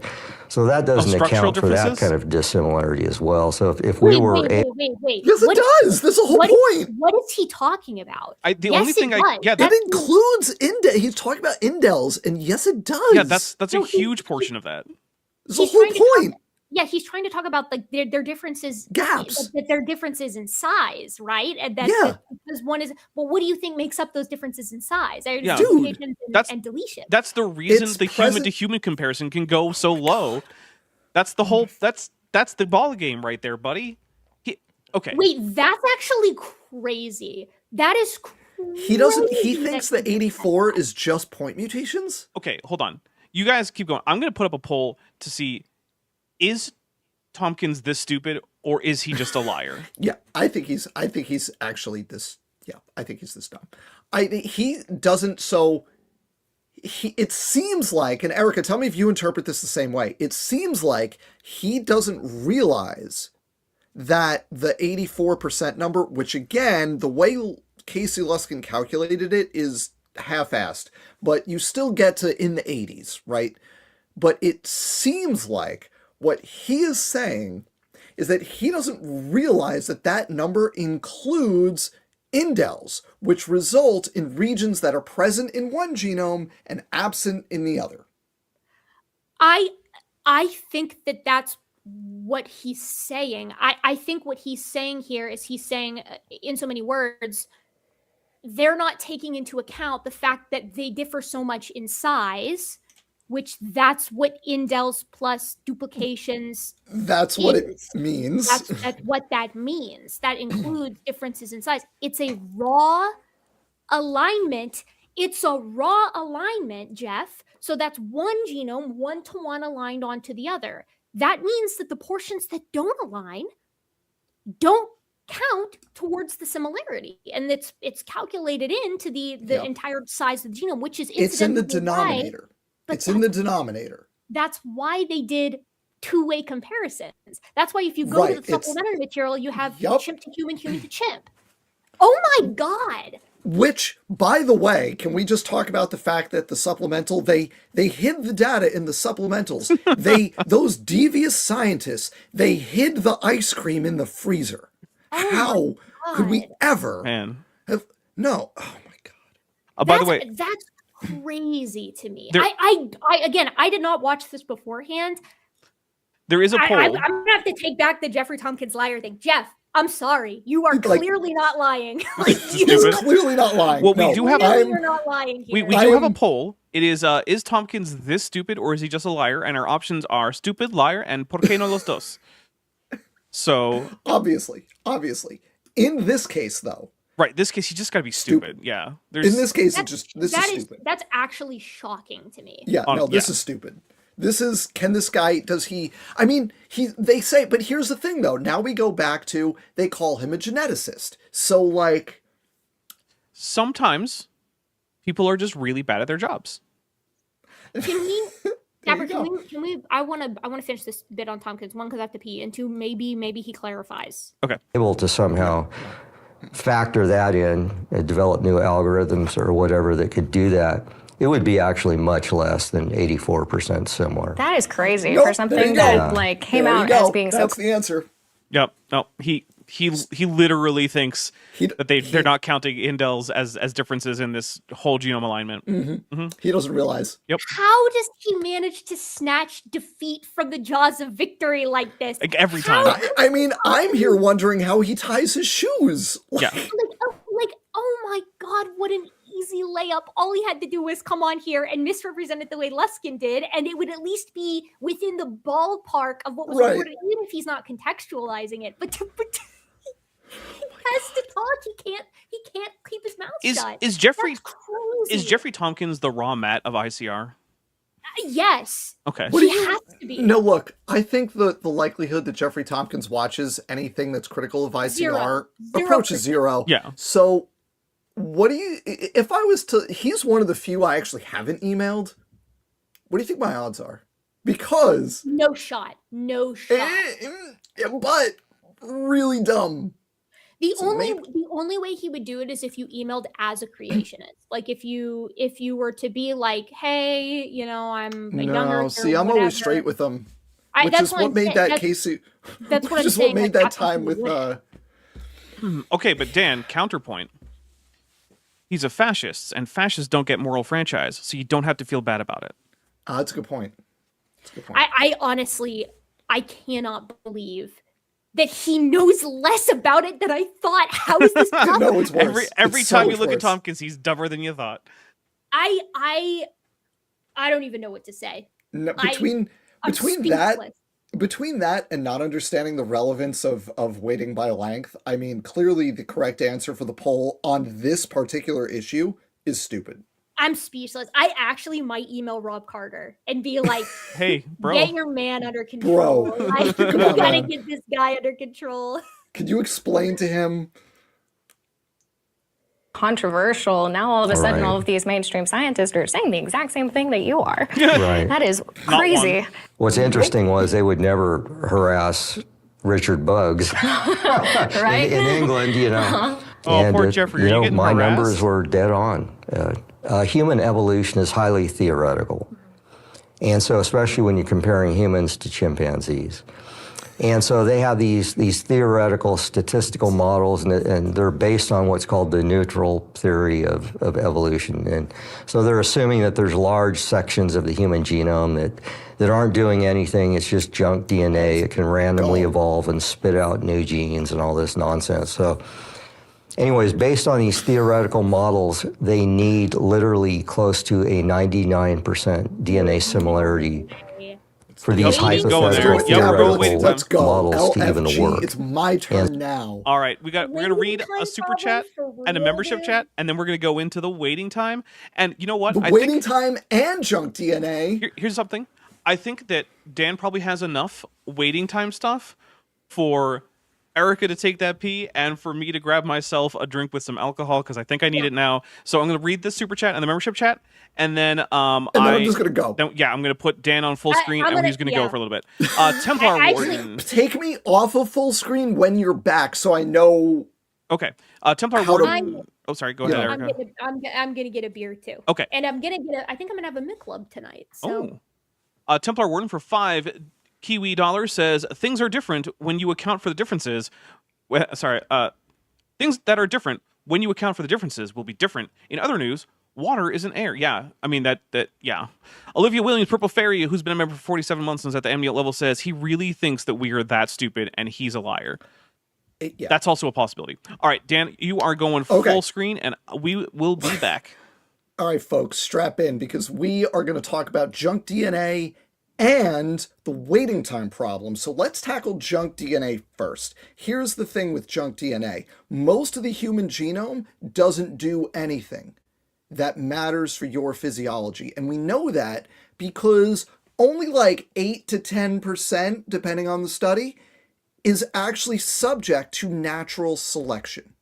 The rest of the human genome doesn't experience purifying selection, which means it's not doing anything important. You can change the sequence. You can actually, in one paper that found the human genome only is like 8.2% constrained, that paper was actually about indels, which means you can delete or duplicate approximately 92% of the genome and it doesn't matter. right? There's that much of it in little segments. If you do the whole thing at once, it's going to be a problem. But if you do little bits of it, 92% of the genome, it doesn't matter if you do that. Which means if you are going to claim that the human genome is mostly functional, 80%, 90%, almost entirely functional, whatever, if you're going to make that claim, you need to have sequence-independent functions that you can assign to all of that unconstrained stuff that's like 90% of the genome, and you need direct evidence of those functions. And creationists don't have any of that. Not only do they not have evidence of the functions in all of those unconstrained regions, they also can't even hypothesize what those functions would be. Because all of the functions, when you ask a creationist, okay, what's all the junk DNA doing? They'll give you a whole bunch of things. It's regulating gene expression, regulating the rate of transcription. Oh, endogenous retroviruses, they're doing antiviral things because you have a sequence in your DNA that matches the viral genome. So when the virus infects, you can transcribe that region and it interferes with the virus. All of those functions require sequence specificity, which means in order to do those functions, you need to have purifying selection maintaining that particular sequence in the genome. But 90% of the genome doesn't experience purifying selection. Therefore, we have not just no evidence of functionality for 90% of the genome, we have extremely strong evidence against functionality for approximately 90% of the genome. Now, if you ask me what fraction of the human genome is functional, the answer is like we have really strong evidence for 8 to 10%, and we have reasonably robust circumstantial evidence for maybe another few percentage points. So if you're pretty generous, you can get to like 12, and if you really stretch it, maybe 15%. The rest of that 85%, we have, not just no evidence that it's functional, we have extremely strong evidence that it isn't. And the question to ask creationists for this is, what sequence-independent functions that don't require a specific sequence, and in many cases not even a specific length of DNA, what are those regions doing? So that's the junk DNA side of it. But then you come back and you talk about the waiting time problem. The argument there, creationists will say, is, oh, you've got like 30 million functional differences between humans and chimps, and how would you do that in however many million years, 7-ish million years? And the answer is, it's not 30 million. Most of that stuff is just neutral. It doesn't matter. There have been multiple studies on the number of new alleles that are under selection in humans that are different from chimps. And less so, but you still have studies looking at the chimp side of that versus humans.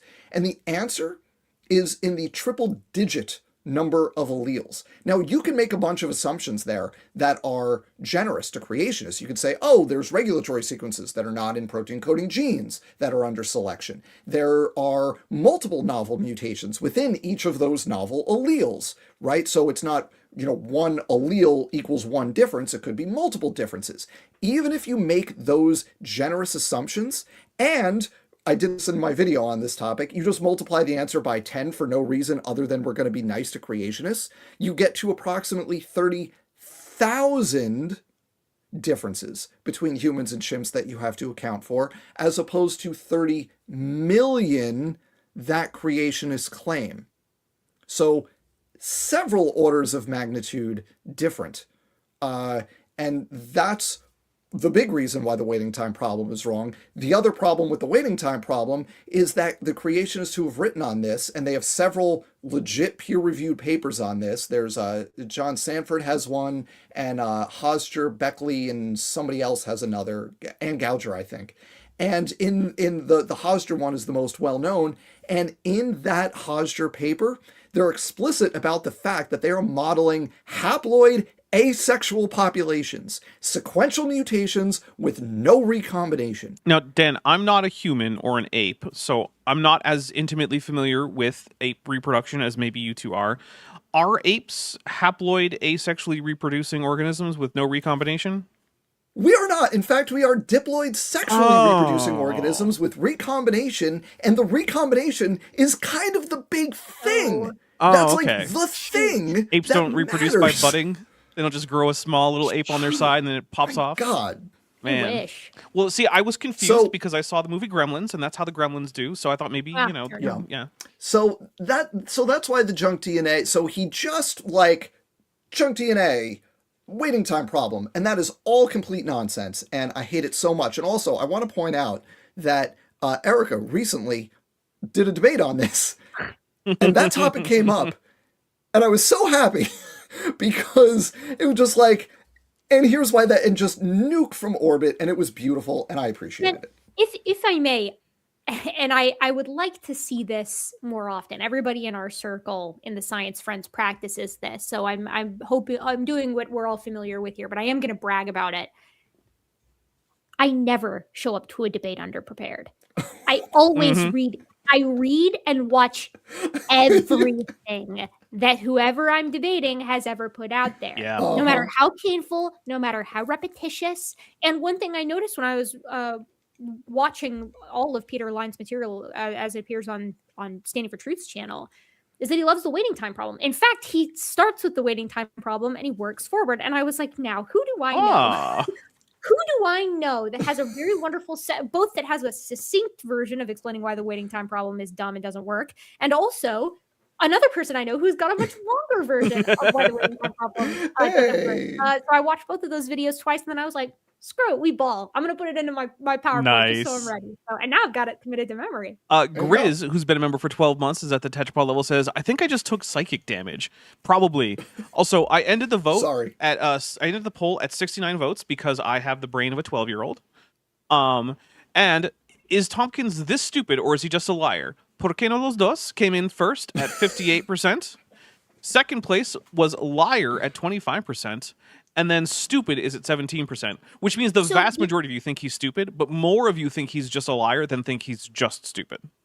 I think the reason for that is because the way in which he's wrong here is a little bit esoteric, but if you're familiar with it, it's like, again, it's like the equivalent to, gosh, I don't even know. It's like the equivalent of a doctor trying to cure, you know, a disease, and then he's like, what is disease? You know what I mean?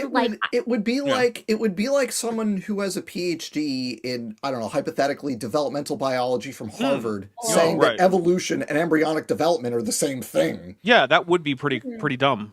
Because nobody would ever say, oh, wait. No one, no, say it ain't so.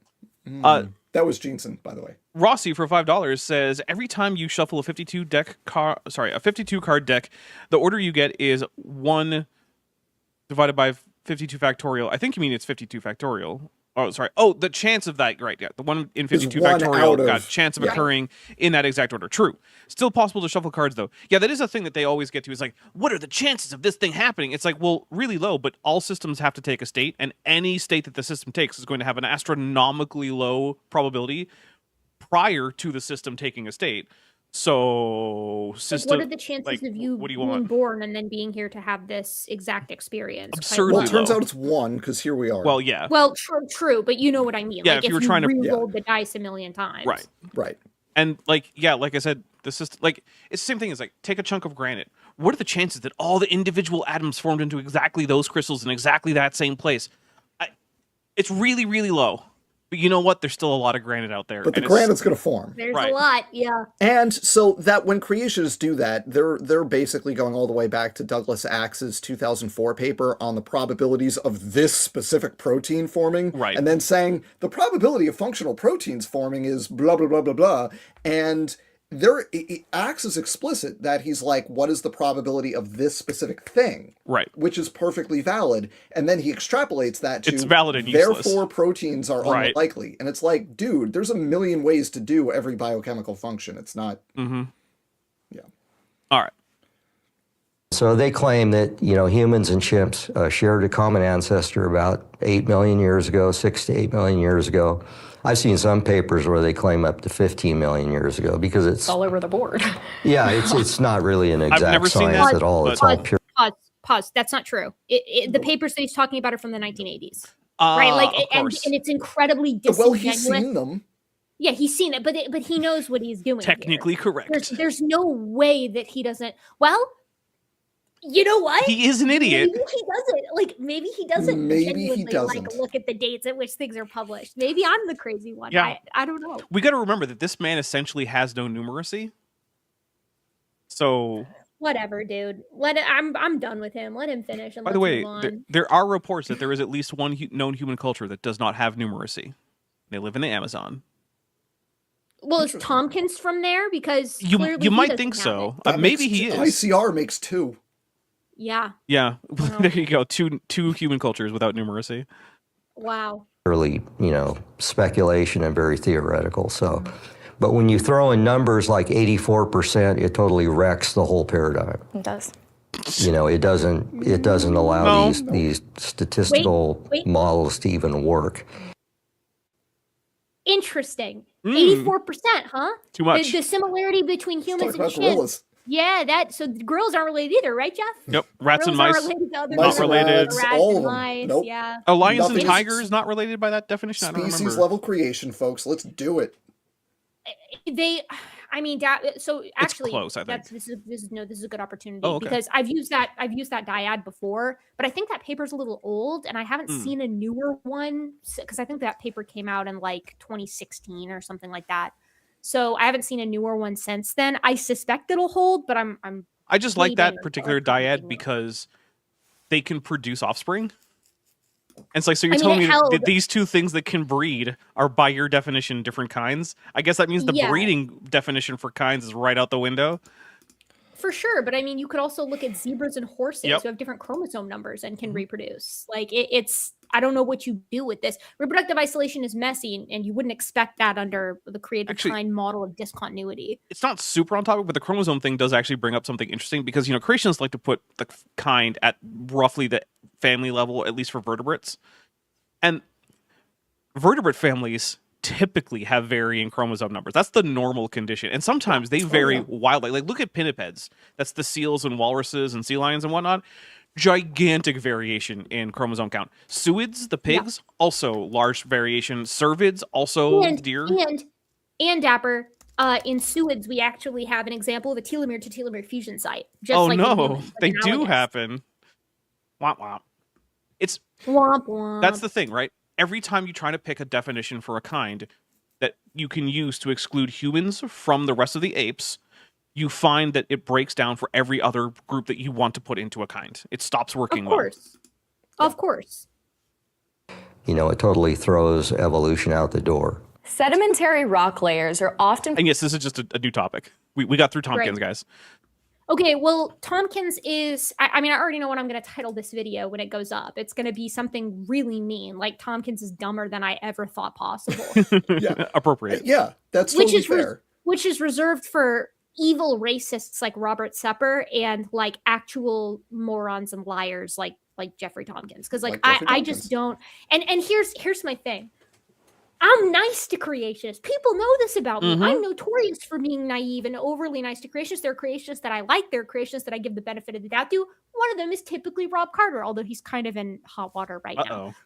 But like, Tompkins is just so obtuse and so obviously incorrect in a way that, as I think we've seen here, can really only be boiled down to the fact that he does not care enough to learn anything about the subject, like past a high school level. I think he's dumb on this subject. Also, I want to point out, lest we forget, that when it comes to racism, regardless of Jeffrey Tompkins' personal beliefs about race, he is supporting racist systems in doing his work here. So he's a racist in all the ways that matter. Yeah. Because it turns out that your personal opinions matter less than your actions and how they affect people. What is ICR's, like, what's their affiliation? Just being generally conservative? Or are they like the DI? Like, do they have like a solid tie? They have similar culture war positions to AIG. They're less integrated into the regime. Yeah. But they're still propaganda ministers for Christian nationalism. Yeah. And they can do... And they do this lip service about human evolution, about, oh, we all come from the same thing, blah, blah, blah, blah, blah, right? But then they support right-wing white Christian nationalist politicians who institute explicitly racist politics. So, like, I don't care if Ken Ham gets up there and is like, oh, Christians are the real anti-racists. Well, then, like, show it at the ballot box, Look, my some, friend. some Christians might be. These Christians aren't. Yes, I don't. Yeah, but not Ken Ham's flavor. No, not the ones Well, Ken Ham approves of. If we want to paint this honestly and look at the history of this, right? Evolutionary biology was right at the cusp of abolitionism, and most evolutionary biologists, like Darwin and Huxley, for example, were fervent abolitionists. Oh, yeah, they were racist because they were people Everyone of their was. time and held beliefs that were in accordance with that, unfortunately. But like one of the biggest anti-evolutionists, I suppose, of Darwin's day, who like railed against Asa Gray here in the United States, was Louis Agassiz, who was a creationist. That's actually one of the reasons why he was so against evolution, was because he thought that God had made the races separate. Yeah. And that also, was one of his written reasons for being anti-evolution. Let's remember, it's really hard to get around this. The people this who sordid history. The people who invented race as a concept, primarily Christians.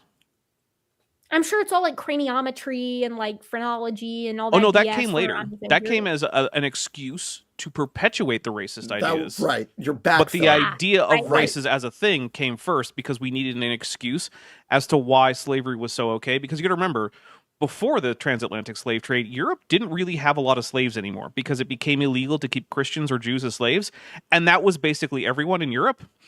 And so they just kind of didn't have had serfs, which is barely different, but they didn't technically have slaves for the most part. But then they started getting them, and they were like, why is this okay? Oh, because they're racially different. What does that mean? Don't worry about it. Right.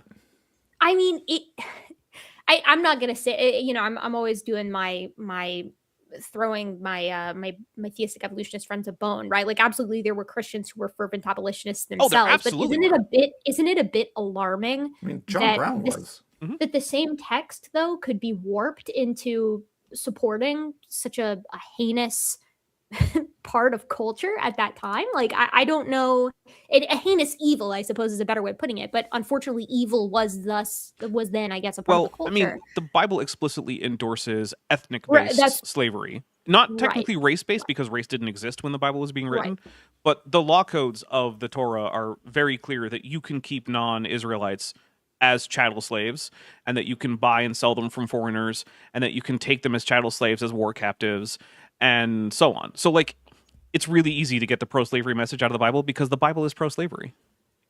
Also, if we fast forward in time to the 20th century, a lot of the modern white Christian nationalism comes out of the aftermath and response to Brown versus Board of Ed and desegregation in the United States, because they couldn't legally have segregated institutions anymore, so they found other things to make the issue du jour. Abortion like and creationism. Abortion and creationism, right? And those were proxies for segregation, whereas it was appealing to the same group of people, pushing the policies in the same direction, but you couldn't talk about segregation because that, you know, that was a no-no once you got, you know, into the 60s, 70s, 80s, but you could make these other things issues. And Dapper, I think you know the year, I don't recall, but when did Bob Jones University lift its prohibition on interracial dating? Or maybe instead of asking the year, we should ask the century. Oh, it was this century. Because it was this one. Yeah, I believe it was in the 2010s. Yeah. So also, let's just also point out that if you go looking for a person of color among the people that are working for the Creationist Institutes, I can name one. It's Joel Tay. Wait. He works for, I believe, CMI. Joel Tay? Joel Tay, yeah. He's Southeast Asian. He got a Cambrian Bunny nomination a couple years ago. Yeah, he did. He's Southeast Asian, and he is the only non-white person that I can think of that I've ever even seen on camera for any creationist organization. That last caveat, that's crazy, actually. Because Sal Cordova is like, hey, I'm here, and it's like... yeah, Sal Cordova's kind of there, but so, he never... So their barely. non-white numbers are unironically worse than their woman numbers. That's nuts. Yeah, by probably an order of magnitude, because there's plenty of women that I've seen on camera usually as interviewers and not as like the scientists. Well, but yes. Yeah. All right, folks, we're obviously going to do geology here. This is where I step away for a brief moment. I'll be back. Okay. presented as proof of a world that's millions of years old. But what if those layers don't require long ages at all? Joining us now is Dr. Tim Clary, geologist and director of research at ICR. Well, a lot of people think sedimentary rock takes a long time to form, as you mentioned. Okay, no. People know that some sedimentary rock takes a long time to form and some doesn't. And we can tell the difference. And you're trying to tell us that all of it can form fast, and we know that's not true. And also, by the way, this was the guy who was the least well recognized on the thumbnail. Was Timothy Clary. That's who that is. Does our mutual friend, Mr. Wilford, know that Tim Clary's in the stepper? I don't know. I haven't tell him. I haven't told him specifically, but he also does watch our channel. So like, yeah, I'm not positive. Mr. Wilford, let us know in the comments if you were aware of this. Also, this is a beautiful formation. Look at that. So many like layers of different sediments and like with the greenery on top and just absolutely gorgeous. I love it. Let's hear about how it was all formed in 1 year. Yeah. Actually, it's got to be less than a year. Because a lot of that it can only be forming before the water is draining off and the process becomes overwhelmingly erosional. And you're taught this in school. Every geology student is taught that sedimentary rock takes a long process. And it's more complicated than some rocks. Igneous rocks just cool from a melt, and metamorphic rocks, get either squeezed or cooked. It's usually both, but sure, whatever. A higher temperature, and they change. But sedimentary rocks have to go through a process of first. Okay.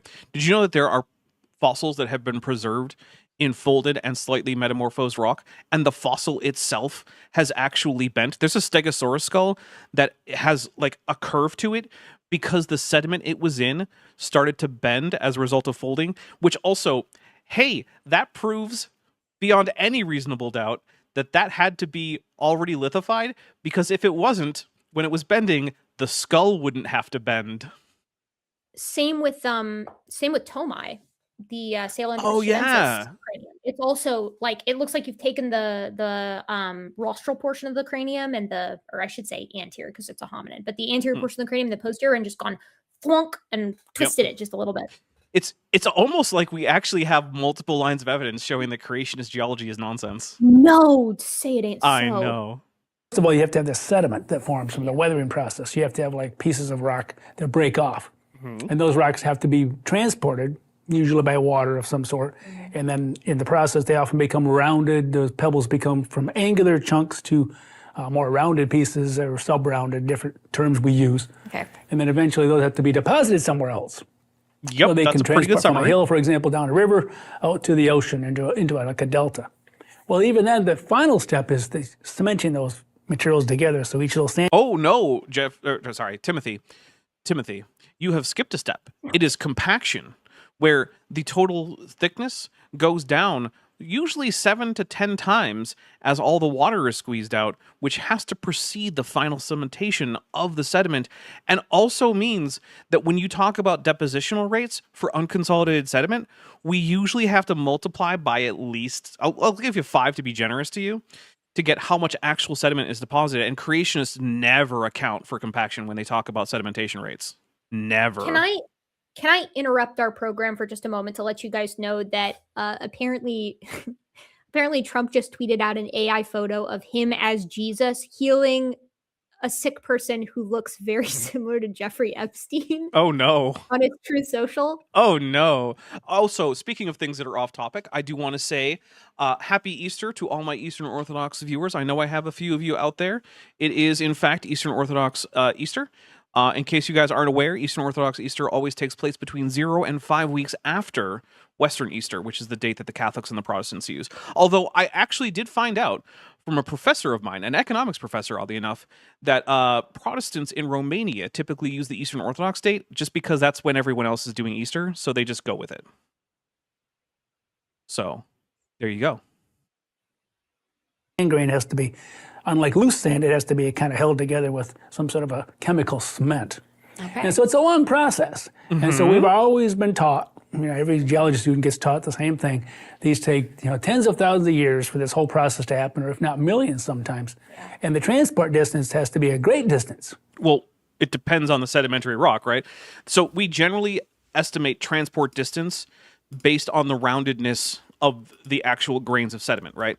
So shorter distances usually result in less roundedness or more jaggedness in the sediments, whereas long transport distances usually result in more rounding because there's just more time for them to bump into each other and stuff like that.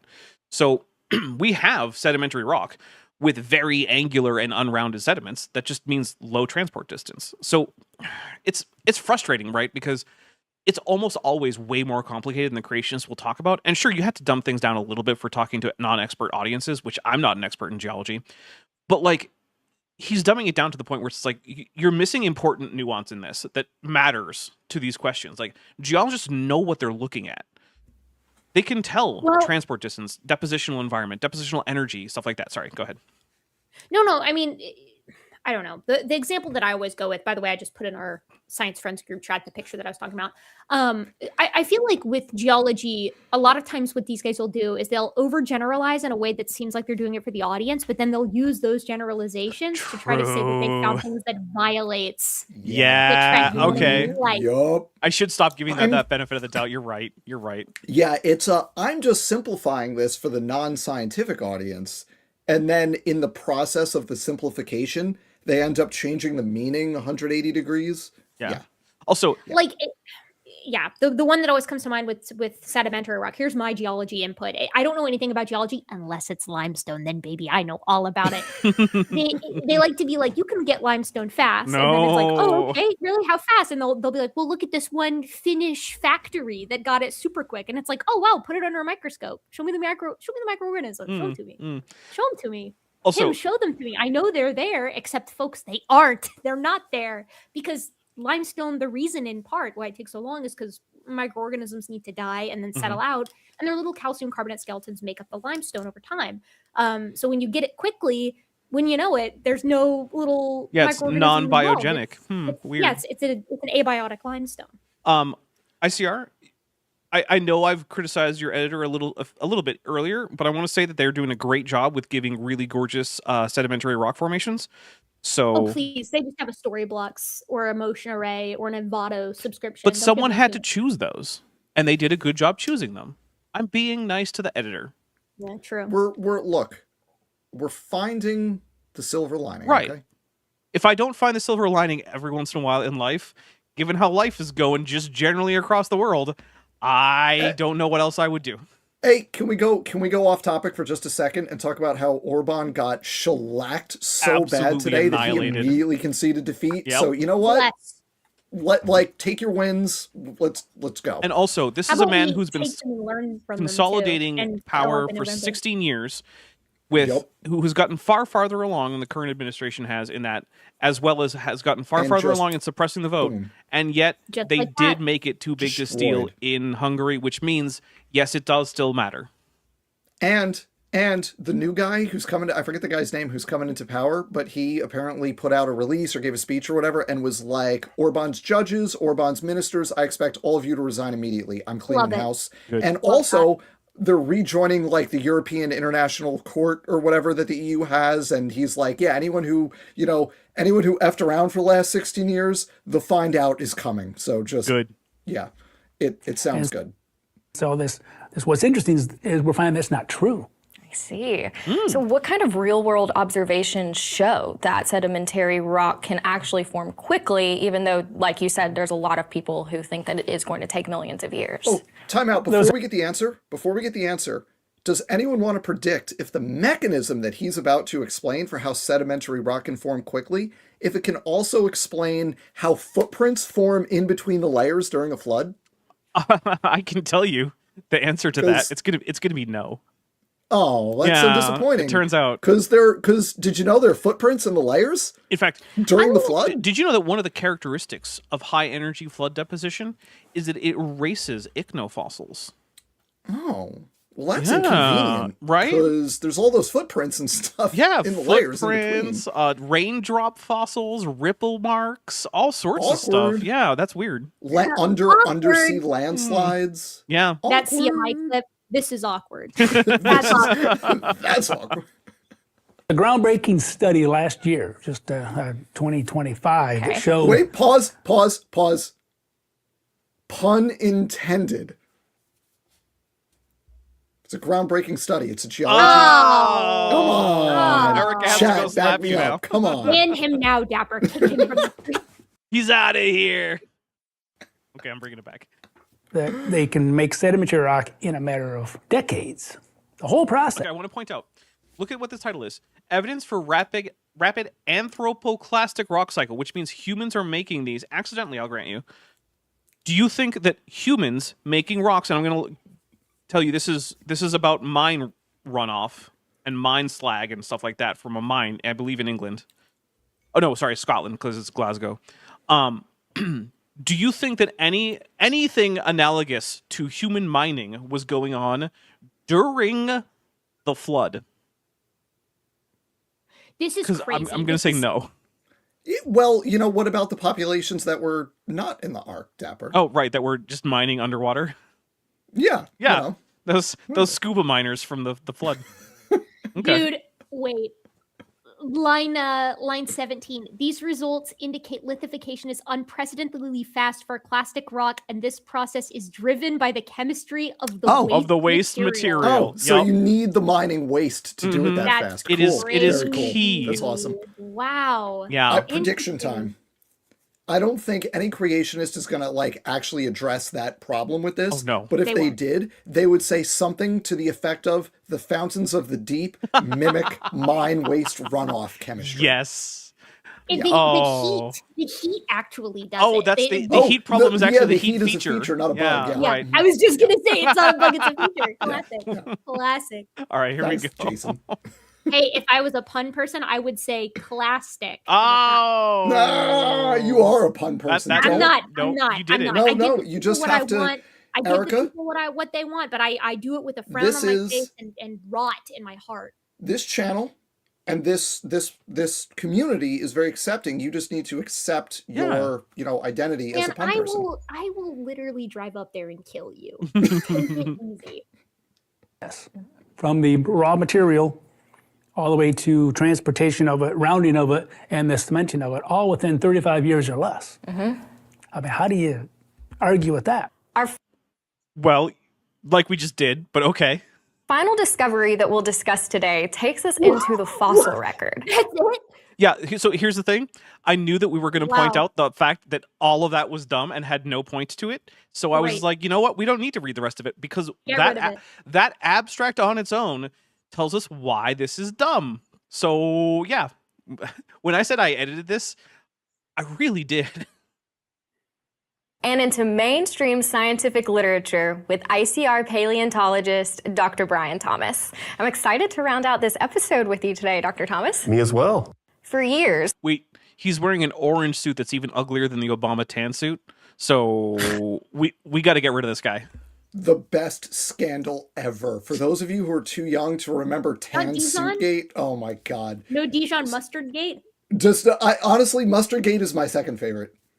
Yeah. claims of soft Oh, sorry. No. All I was gonna say is that it's crazy.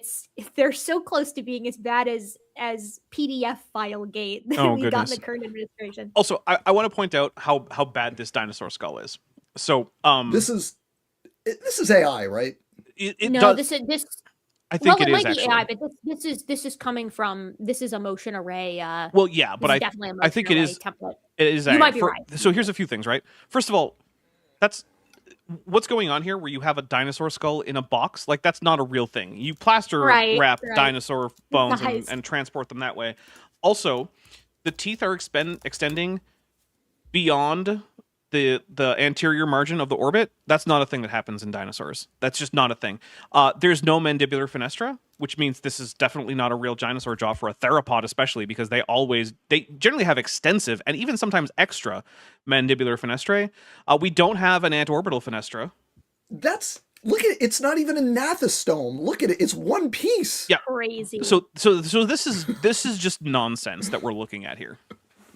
It's literally one piece. It's one bone. It's not even. It's really Have bad. some respect. tissue and proteins in dinosaur fossils were dismissed or explained away. But in 2025, that changed in a significant way. Whoa. So, Dr. Thomas, you've done quite a bit of work here. Those socks are a choice. Can I say Wow. I kind of love good it? choice. I kind A of good love choice. it. Like I kind of respect a little bit of a weirdo. And Yeah, I mean, fair. Let's do it. No. Kinda This gotta be this outfit top to bottom is conscious Love it. choice, and I endorse. Fair. love it. It's Fair. very It's all Better good. Call Saul coded. It's- Oh yeah, fan. no. It's definitely better Have, than like- lazily putting on an ICR branded polo shirt. Or a dress shirt that doesn't fit at all, Right. as I didn't comment on earlier in the video. ICR, particularly concerning proteins found in dino fossils. So again, Brian Thomas just spends this time blowing himself about the fact that he published a fairly ordinary paleobiochemistry paper. Oh, It damn it. wasn't bad work. It One of the trends that we found. just didn't mean anything. And that's what we were talking about earlier. While we're sitting here listening to this, I'm just going to find our friend Dr. Joel Duff's video on this topic and stick it in the chat. And you know what? Yes. Everyone can just watch that because it's good. It is really good. Is that you might find original biomaterial in a fossil that's way down at the bottom of the geologic column, in the middle of it, anywhere. Yeah. You might find some of this. Yeah, but it's still, we find way more of it with very, very recent things, and we find way less of it the deeper you go, until a certain point where it just becomes like about the same, but it does taper off, which is not what we would expect if all of the fossils were within a year in age, Ryan. A year. I mean, gosh, the thing about the soft tissue that really gets me is that it's like we have experimental work that shows how this is possible, right? Like, as insofar as we can demonstrate that this is doable, it's doable already, and these models are only going to get more sophisticated as we test them more and more. I don't know why so much is being made about this after that Schweitzer 2016 experiment, but whatever. Because it's already been found in any continent. So there, and you might find it in any kind of what we call taxa, any of the taxa. So that means any creature kind. By the way, Brian Thomas seems like he's going to reveal that he does not know that the word taxa is the plural of taxon. No. It seems like a it. single taxa. Yeah. A single taxa. So it might be a vertebrate, invertebrate, all kinds of, it might be inside of a shell, proteins in shell, proteins in bone, or sometimes it's proteins from feathers and claws the proteins are still there. Okay, so... Hey, wait, hold on. What are they most similar to? Oh, right. Well, when you're talking about dinosaur proteins, it turns out that they're Yeah. most similar to bird proteins. What? Weird, right? No. Yeah, I know. But also, we're not actually finding proteins. We're finding the molecular remnants of proteins, the decay products of proteins. We're not actually finding whole proteins. So this is just another one of those. What's the hemoglobin challenge? Is that what Joel Duff has? Yeah. Yeah. So this is just Brian failing the hemoglobin challenge. If you don't know what that is, it is basically Joel Duff has challenged creationists to correctly report that what is found in these soft tissue finds is in fact smaller than a protein because they are they're stable protein decay products that are the result of cross-linking primarily, and they are not the original proteins. They are made of the original molecules that made up the proteins, most likely. Sorry, original atoms is what I meant to say. But they are not chemically intact proteins. That is not what we're finding in these fossils. Remnants of them. Now, they don't look pristine or anything. I was wrong. He did pass it. I forgot. And I even put in the anime wow to make sure that we recognize that he was right. So good job, everybody. Wow. That was like actually accurately characterizing what they found, which is better than most creationists, which I want to remind everybody, this got him a Cambrian Buddy nomination. Yeah. And Who, in order to actually get past peer review, he accidentally had to like learn all the conventional work, and he was like, "Shoot, Had to do darn it. correctly. But they should be long gone if these fossils are anywhere close to the age assignments that I grew up being told about them. Well, we were privileged and thrilled to finally get our research in a pretty high-impact journal called Analytical Chemistry. And so in collaboration with other scientists, we were able to describe collagen protein sequence. So sequence means the string, if you will, of amino acids that is unique to each protein. Hey, Brian, this is not the first time that's happened, and every time that I've seen it reported on, when it was compared to which extant animals it was most similar to, it remained birds. So I know that Brian Thomas is a birds are not dinosaurs type of guy. Which, by the way, there are Marcus Ross, if I remember correctly, is in fact a young Earth creationist paleontologist who accepts that birds are dinosaurs and that several dinosaurs that weren't birds had feathers. That's also true for Matt McLean, I believe his name is. So, like, young Earth creationists, obviously true. So they should just, just stop with this. Literally nothing about birds being dinosaurs and having some dinosaurs that had feathers that weren't birds counters, like, is impossible. Like, none of it is impossible under young Earth creationism. The same way that you accept that whales and bats are mammals, you can just accept that birds are dinosaurs. If bats can be mammals, birds can be dinosaurs. It's like, I mean, that's the straight up argument that Peter of Paleologos and of New Creation has made quite elegantly, I think.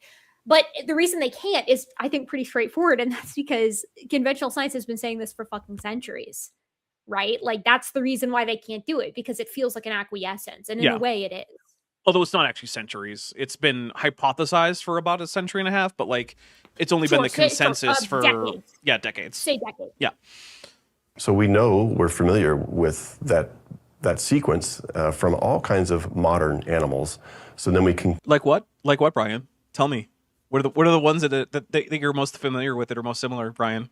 Compare the modern animal collagen protein sequence that are recorded in databases with the collagen protein sequence that we're pulling out of an Edmontosaurus fossil. Each one says the same message. This is really collagen. This is really collagen. This is really collagen.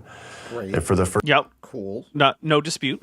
First time in the history of this particular discipline of proteins in fossils, we quantified, which means we counted how much hydroxyproline, which is one of the amino acids that makes up collagen, how much is in there.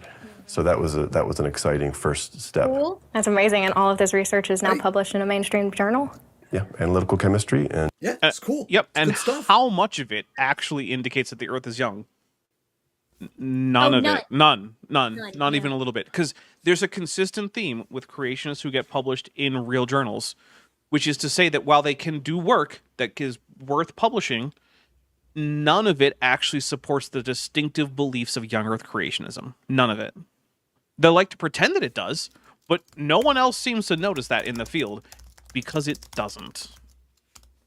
So, or if you know about the decay rate of this protein, it is not a type of material that can last indefinitely. Okay, so this is another theme that you see with creationism, which is you will get creationists who will say that this rate that we have measured under these conditions that everyone knows can change under different conditions is actually something that we are allowed to extrapolate infinitely into the past to make our assumptions. They do it with decay rate for proteins. They do it with decay rate for DNA. They do it with the quote-unquote decay of the dipole moment of the geomagnetic field. They do it all over the place. A really deep cut for this is they do it with amino acid racemization rates. Yep, they do it with that which too. are extremely sensitive to ambient conditions, and yet somebody whose name rhymes, we'll call them Sal C. No, that's too obvious. We'll call them S. Cordova. Wants to extrapolate those rates back infinitely as though they are immune to ambient conditions. But then things that actually are immune to ambient conditions and are based on like fundamental physical constants of the universe, like spontaneous decay rates. Well, what if they change though? What if the rock got too hot? Yeah, neutron capture. Okay. Yeah, no, we can futz with those. Yeah, it's really crazy that it's like the thing that we know can change just by virtue of the fact that we put our chicken in the fridge to keep it from decaying. That that actually can't change. No, it needs to stay permanent. consistent. Yeah. But radioactive decay, which has never been observed to change in meaningful ways, actually can change. Got it. We're on the same page. Yep. Just like we can deposit limestone at a rate of hundreds of meters per day. Sure, buddy. It has a shelf life. Yeah. And in fact, we have characterized the decay rate of collagen many different ways, many different times, both secular studies as well as we've redone the decay rate studies as well. But it doesn't matter. You could believe the moon is made of cheese and just do the experiment. So your belief doesn't really come into these empirical. I don't really know what he means there. No, first of all, time the F out. A young Earth creationist on a video for a young Earth creationist ministry, emphasis on the word ministry, saying your beliefs don't really. Let's ask this guy about assumptions and worldviews and see if beliefs are relevant to what he's talking about. And I think he's going to say something different. Hey, Well, it's Dan. weird, Oh, sorry. too. I'll be fast. He's talking about like using experimental rates, like testing these rates himself. And he's like, oh, we've tested them, and they are, at least this is my take. They've maintained very slow or very quickly. Excuse me. They decay too fast for the Earth to be very old. And it's like, okay, then deal with Schweitzer's 2016 paper. Deal with the toast model.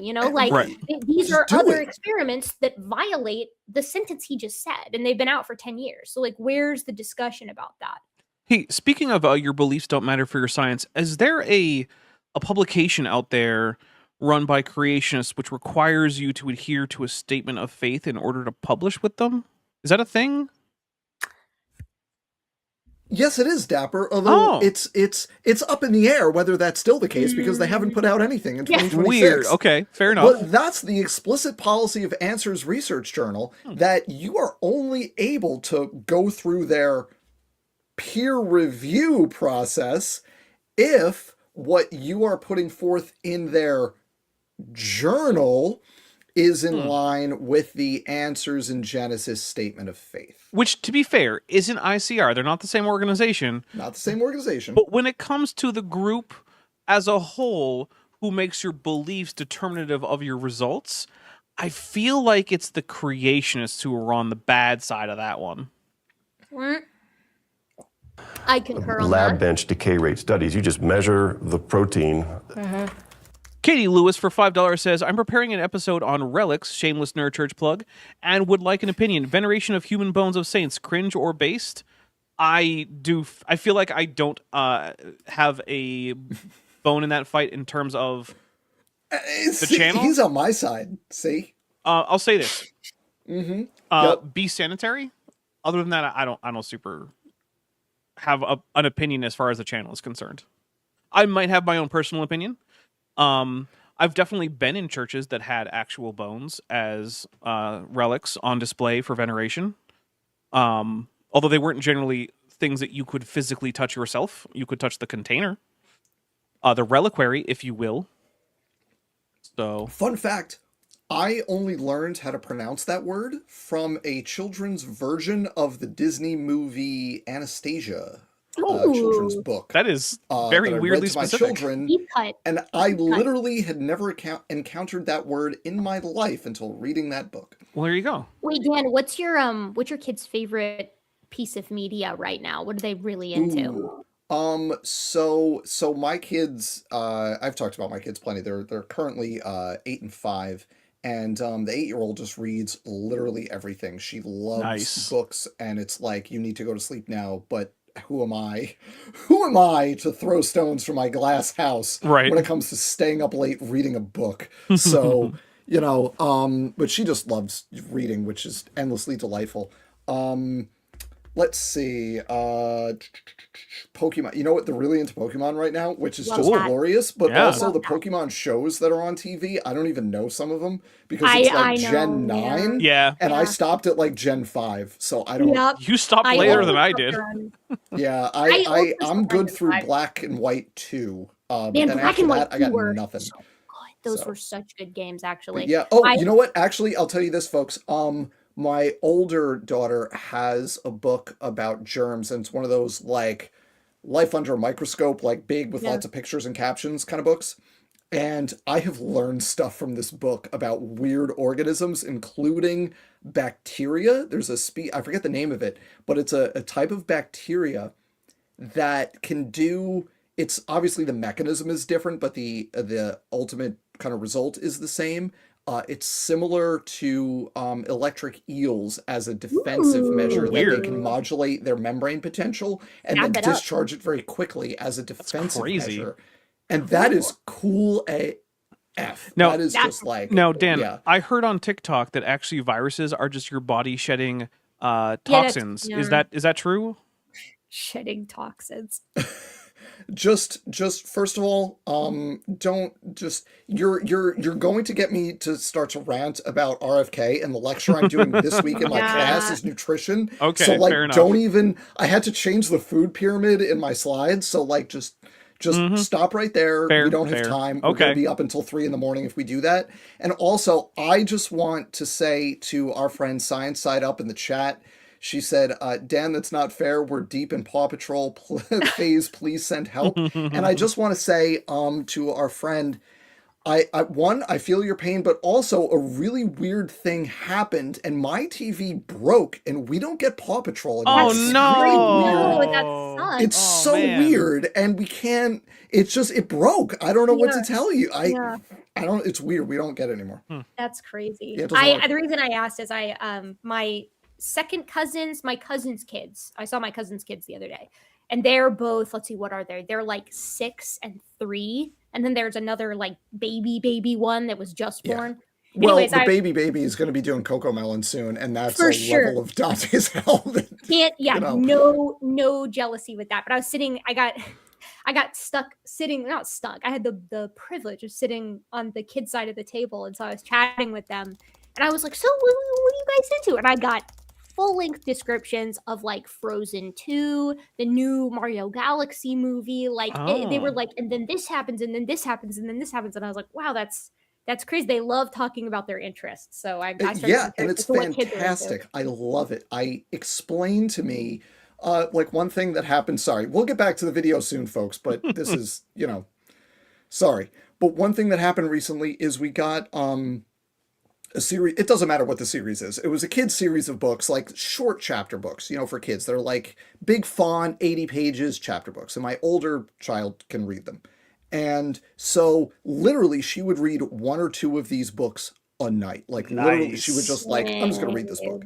And then I'd remind her that she needs to turn out a light or go to bed. And she was already on the second book. And I was like, all right, we're just going to keep reading. And so like for weeks, it was like every day I was getting an update on like what the kids in the school What with was the happening, dragons yeah. were doing. And it was just like, now I'm invested in the dragon school lore. And it's just, Yeah. as a parent, I don't know how many in the chat are parents, but just as a parent, it is so much fun and it just one of the greatest things I've ever experienced for my child to just gush about something they're so Just have into. their interest. know. That's all. Yeah. We got a super chat. Rando from chat for 100 Argentinian pesos says, Malay's government had an anti-vax event, and one of the doctors said that because viruses have DNA, they must be of human nice. origin. I'm not going to do Wow. my SFT rant about herbs. I'm not going to do it, but That's just extra That's dumb. stupid. And hey, That's YouTube, stupid. I've had this run-in with you before. I am not supporting the crazy conspiracy Right. theory about we're disease. saying it's wrong. We're saying it's wrong. So when your human reviews this, take that into account.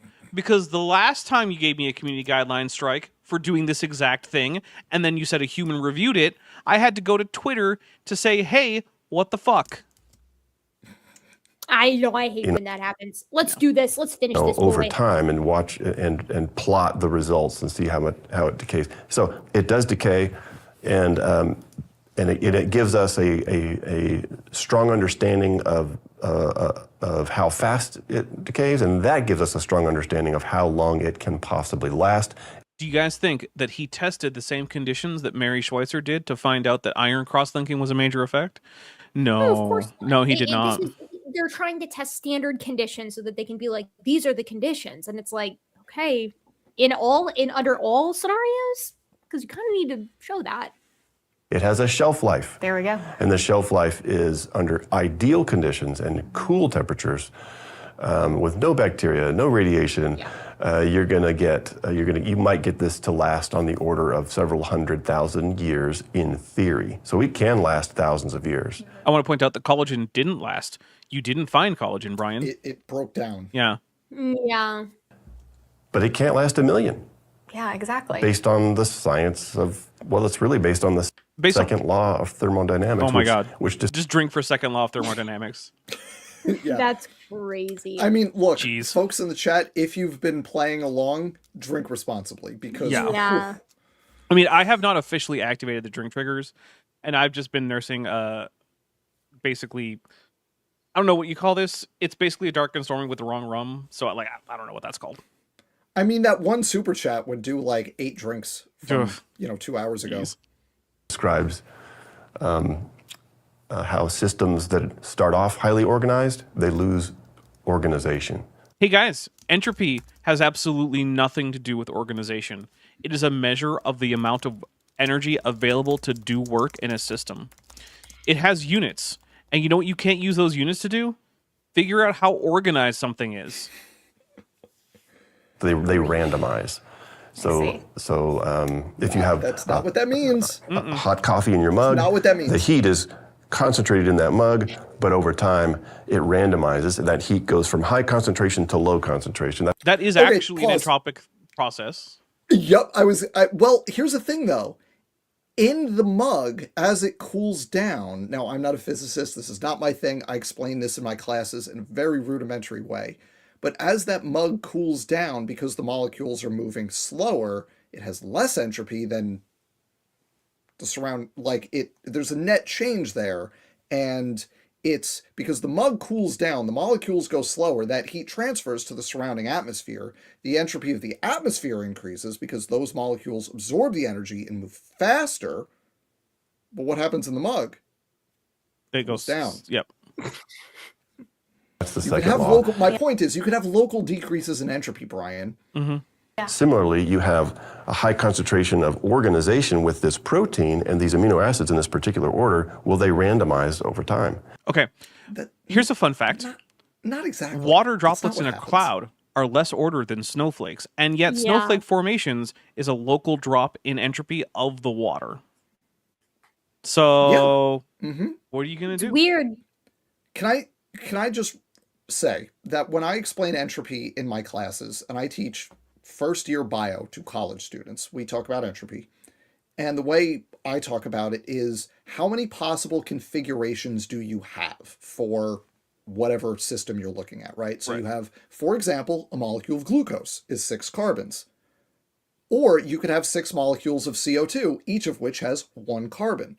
There are more possible configurations where you could arrange the 6 CO2s than you can the 1 glucose, because all those carbons are stuck together, so they're constrained. Therefore, the 6 molecules of CO2 have greater entropy than the 1 molecule of glucose. Yep. Right? That's different from what he's talking about right now, because he's talking about the sequence of amino acids, which is not what happens. As a protein decays, it fragments, but you don't just randomize the sequence in a different polypeptide. That's not what happens. Goop23 for $5 says, I'm extremely autistic, and I love when my parents get excited about my interests. You know what? That is understandable. And I'm over here where, like, my parents don't even understand what my job is. So they're like, so at one point I tried to explain it. My dad was like, so how do you get money? I'm like, okay, well, there's like Patreon and there's super chats and there's ad revenue. And he's like, I don't know what any of that is. I'm like, don't worry about And it. you're like, okay. I make videos and then people pay me. Don't worry about it. And so that randomization process, that deorderliness that's happening, Like the word right there. that gives us it's the second law of thermodynamics. It's the second most consistent law in all of science. It's the second most consistent law in all of science? What does They that got mean? him right. Wow, they're funny, they're having a banter, a little back and forth here. I like that for them. Okay, sure. And you know what? Before we move on, I just want to say, haters in the chat on this, you're wrong. This dude's outfit is the best outfit we've seen in this video. It's something to look at. It's fun. You got to enjoy somebody who takes joy themselves in putting on clothes and picking clothes. You just gotta, you know what? Credit is due. Come He's on. going for it. And like it fits, okay. It fits better than like the collar is like nice on his neck with the Yeah, jacket that's right true. up on the shirt. And it's Like, not boring. It's Brian, you rock that outfit. No, we like it. Good for him. I would add a tie, but whatever. Ubiquitous and No, widely he's known. going for like a little more loose thing. That's fine. That's like a deliberate choice, and you got to appreciate that. With the socks too, because you couldn't wear those socks with a tie if you were trying to be really formal. I suppose that's you couldn't do it. So like, no, he's doing a thing, and power to him. That's what you're up against. If you want to make these proteins last for millions of years, you're up against the most studied and well-known law of. What is he talking about? What is the most studied and well-known law? Dude, it's a law in thermodynamics. It's not particularly special. Whatever. Of one of those laws. I'm not going to crash out of about science. that. Right. So there. Exactly. I met a researcher, secular, last year. I was at What he means by secular is someone who actually does real science. visiting a dig site, and I got to be introduced and appreciate all their dig work and everything, and just asked the question, have you heard about blood vessels and other biomaterials that are in fossils? And as a fellow paleontologist, you ought to know. Fellow paleontologist. Cleary's not a paleontologist, No, right? he describes himself as a paleobiochemist, which is not the same thing. They're related, but it's not the same thing. You know, so I thought maybe you're curious about that, and immediately, oh, that's all bad science. I don't believe him. I don't think that this is how that conversation went. I don't think that's true either. Can I just say, this sounds like one of those stories that Donald Trump tells when he's like, oh yeah, and they came to me in tears and said, Mr. Trump, President Trump.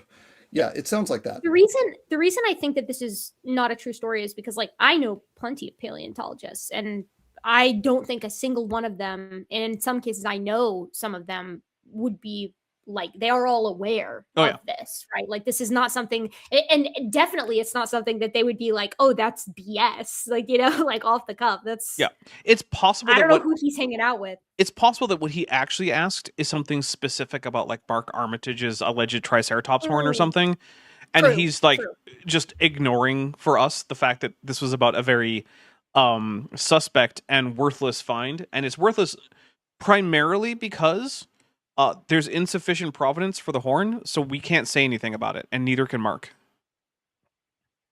Just like that. It was, so in other words, it's just dismissal. Just shut it down, basically. Shut it down. There are so many papers about soft tissue finds, including blood vessels, in paleontological finds. It's all over the literature. In fact, creationists sometimes bring up long lists of such finds. So which is it, Brian? Are there these long lists? Because you specifically have brought up these long lists of reported in the literature soft tissue finds in fossils, including in frogs and all sorts of various taxa, as you like to so appropriately say. So is it that there's all these examples in the literature, or is it that scientists are ignoring it when they shouldn't be? Because those can't both be true. Don't want to know, plugging my eyes, plugging my ears, it's just bad science. And I wanted to follow up and say, says the guy who's part of a group that ignores up to 90% of all the relevant data in any given field.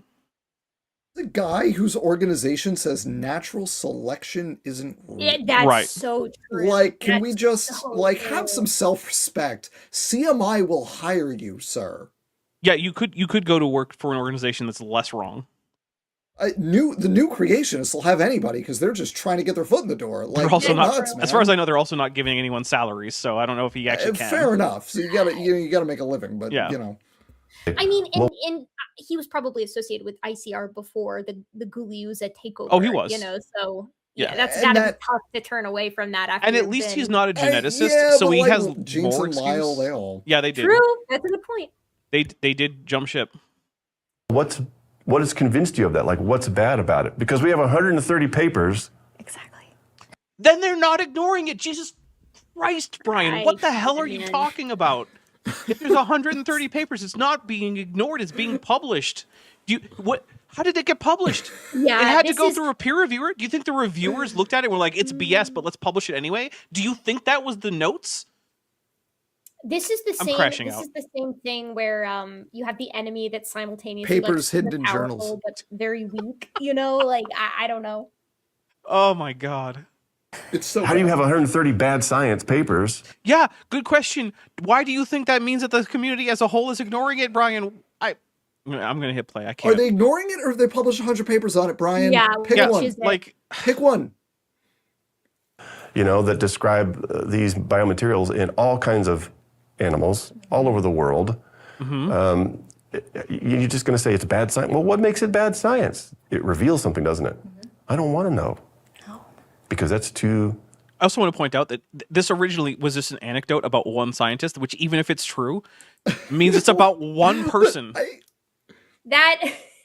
Mary over here is like, damn, you know. I want to know what he's going to say. This is Yeah. Patient. Yeah, right. I was just waiting to make sure it lasted long enough. No, I want to hear what he's going to say. Okay. Threatening to what I believe. If you take the time out of that geologic column, which is what these tissues do, because you've got it looks young up here, it looks young down here, and it looks young at the bottom. So you flatten that whole timeline, and there's no time for evolution. So there's a lot of beliefs that are at stake. And so it takes a brave person to... Yes. Nick, help me remember, because I always have trouble keeping straight which organization is which flood model. ICR is the one that has the really recent flood boundary, right? Yeah, I think so. Yeah, they think that at least most of the Cenozoic is flood rock. I think it is probably Pleistocene. Okay. It does cause some problems in that there are water dissolved caves that are too old for that flood model. But you know. That's pretty far down the list of the problems that causes.